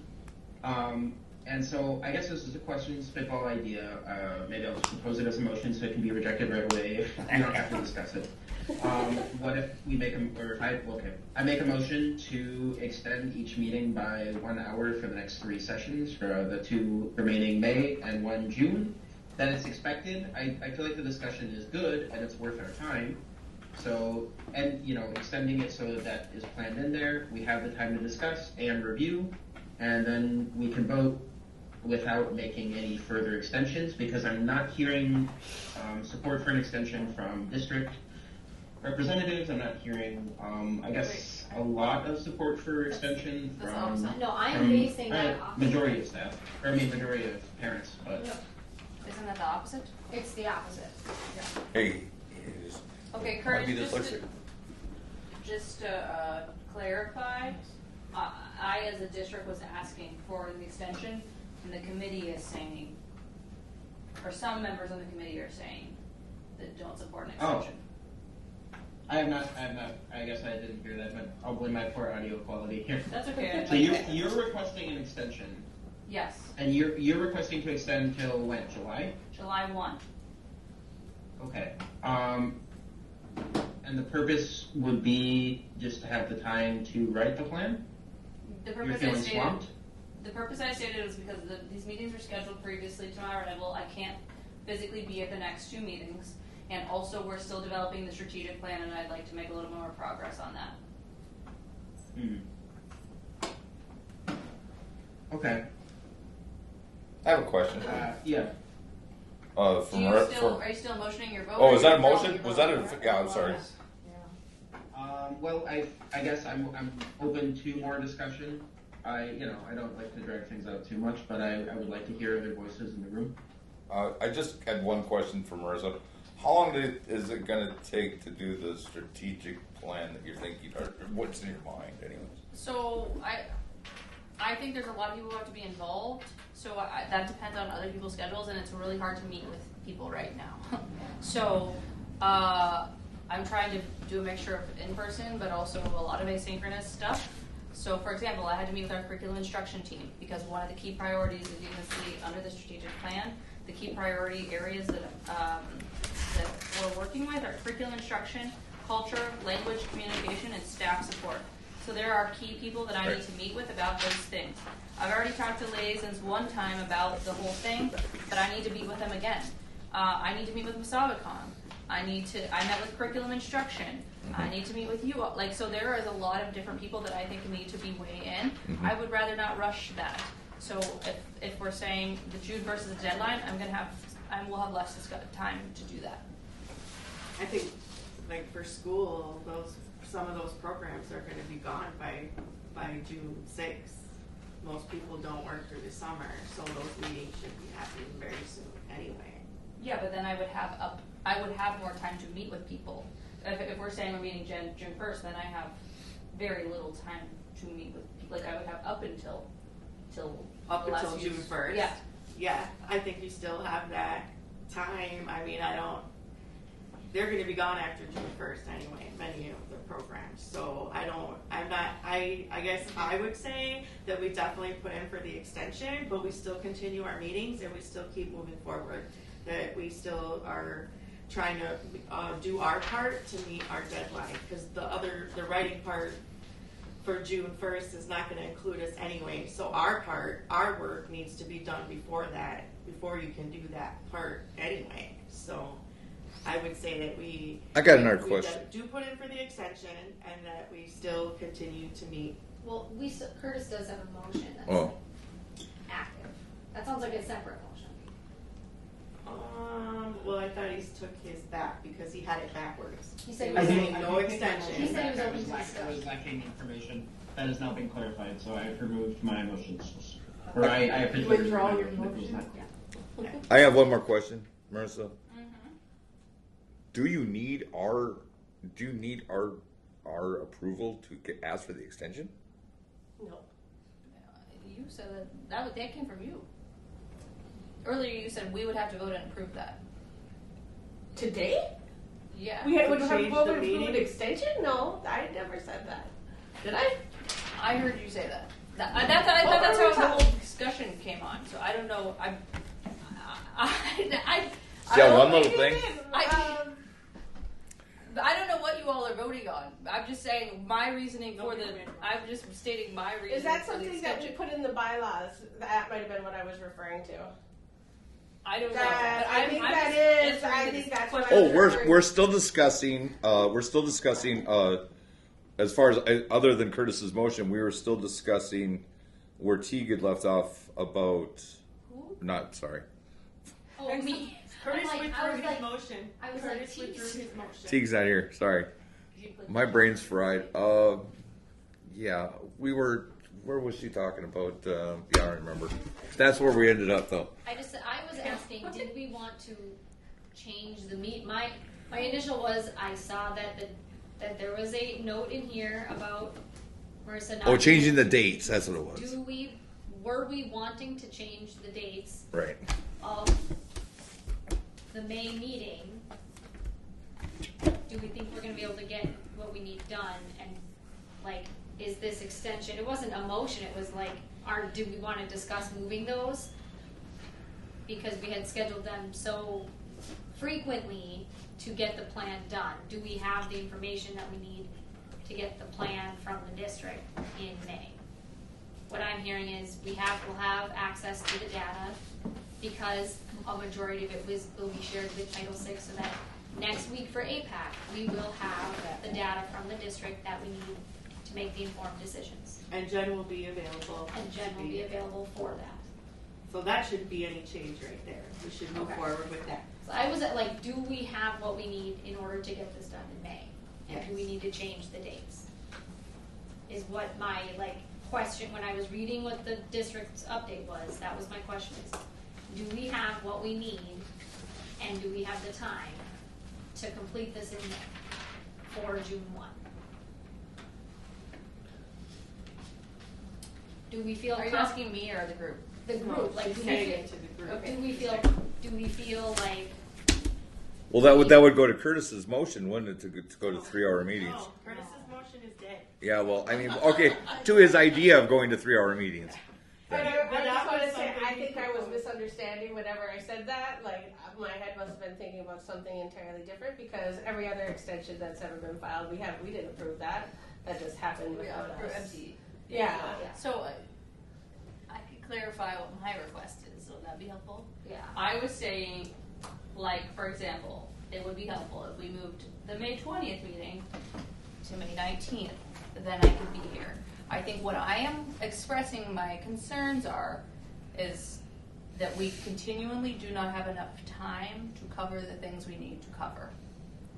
And I also did not know that this training was happening until yesterday. I'm available on the 19th. So I'm not available on the 19th.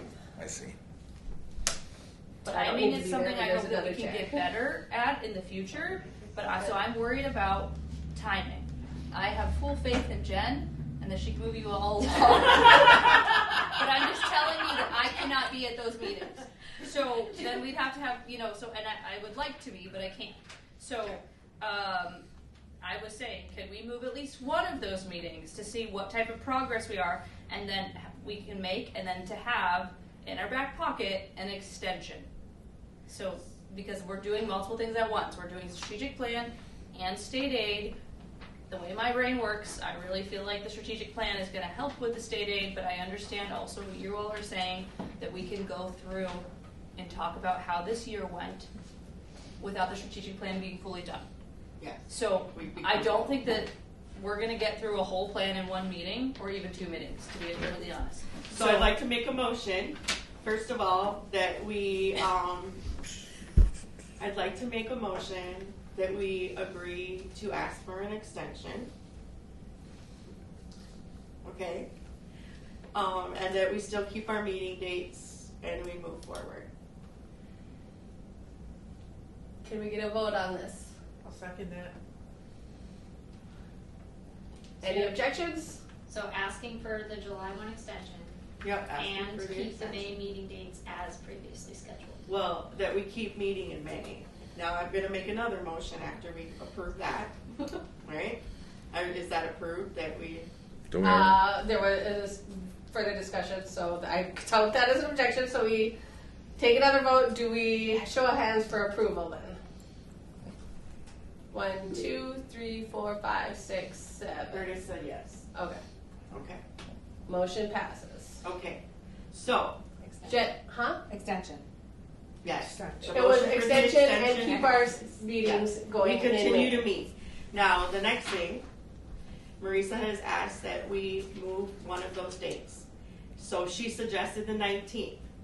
Is that a problem for anyone? Is there any objections to that? Do you have an alternate date, Marisa or Amber? The 19th is I'm solid full that whole day. Okay. So not the 19th, not the 20th. Is there another date that week, Marisa, that we could meet? No, we have the Fond du Lac flag ceremony on the 18th, and I'm gone Wednesday through Friday. That's Memorial Day weekend. I'm sure most of people will be gone. And you won't be available to meet with us. But Jen can still meet with you on the 20th. I'm just saying I won't be there. Okay. So then we're gonna keep the meeting for May 20th. And Jen. then our next meeting after that is what day? Can we add a meeting date on May 29th? I was gonna say, because right now we have the 13th, the 20th. The banquet's on the 27th, I believe, right? The banquet's on the 28th. Could we do it on the 27th? Another meeting on the 27th? Don't mind me now, I'm trying to crack my back. This, John, do this. I tried, I can't Like twist this. that far. I think so. That works. Okay. I just heard works. I'll have to get out early. I think I can do the 27th. Okay, so we're making another meeting date for May 27th, which is a Wednesday. What time? Is Same that, time? did you move Same on that? Oh. She's No, making I'm making a a motion. right I now. just want to get the time right. Okay. I would say the same time, 4:30 till we're still someone moves. 4:30 to 7? Until someone That's moves just to really adjourn. tough. Yeah, back to back because we have graduation until 7. Some after 7. It's going to be like this Yeah. from now till the end of the month. There's Yeah. not going to be any way around it. Every day it's going to be something. So you're saying 4:30 to 7? Uh-huh. So I'm making a motion So the that we 20th have another meeting Wednesday, May 27th from 4:30 to 7. With the explicit goal of working on. That's just the strategic plan, yes. What's the latest you've been here? 9? The state The state aid. The state aid, sorry. Nope, just making sure. Yep. As long as we get out before Are 9. there any? Are you buying dinner? Last Any year. Everyone in favor, raise your hand. 1, 2, 3, 4, 5, 6. Motion carries. Curtis put his hand up. too. Oh, 7. Okay. Thank I you. agree to a Yeah. ham sandwich. I am one. Fried bologna for you. Do we need to make one in June, or do you think we're? Oh, we have one for June. already. June We 10th. have one for June 13th, June 10th. 10th. But that would be like in our original agenda is kind of just cleaning up our end of the year stuff. New election, so that we're starting off in a good way. Okay, so that'll be something that we'll have to put on the agenda, like on the 27th when we meet for that strategic plan. If we need to have another date, then we'll have to figure it out then. Yeah. Well, the other Amber will have an agenda meeting, right? Yeah. Because if you can't be here, Amber. Yeah, I can be here on the 10th, but Oh, okay. I am out of town most of June. Okay. But that's why we have Amber too. If, Right. if we need I'm unfortunately Right. not in town. And if we do things, if 3 months. June 10th is our last Yeah. meeting, according to it might be I New want to Year's, go somewhere too. you know, so it's, you know, Or we might not need them if we work Going anywhere. diligently. yeah, we might not even need it, you know? I mean, But Amber Lightfeather, you're available to attend those and share if needed. On which days?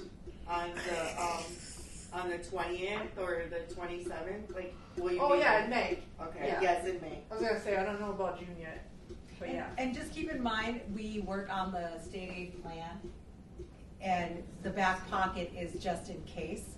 Because when our minds get like, oh, we can flap all night, not accomplish anything because we got next week or we got next, we can't keep doing that. No. My thoughts, you guys. And really, they will send it back if they want us to change anything. They might ask us to change our plan, you know, regardless of what. Chris and Jen, did you get those dates? They can. May 20th. Yes, yes, I did. May Okay, 20th so my question and May also 27th. is, are you all wanting food for every single meeting in May? Yes. Yeah. Jimmy John's, baby, Jimmy John's, sorry. We had Jimmy John so much for a while there. Thanks, Jen. All right. You go up, man. Is anybody making a motion? I make a motion to end this meeting. There we go. Where were you an hour ago? Any objections? Yeah. She goes, I'm over practicing. objection. I'm gonna vote yes by walking out. Thanks a lot, Curtis. See ya. So I will check with the state for the Thank you. and then Yeah. the extension. Yeah. Yeah, no, Marisa. This email from you. I'm sorry about that confusion about the To vote to approve. I think I was just thinking about what Joel was saying. Oh, we need to. Because Are you coming to approve it? Yeah. Join us on the 18th? But like, I think it's not on the state. I mean, I think it's probably good practice, but I didn't have the state I feel. Yeah. Meeting adjourned.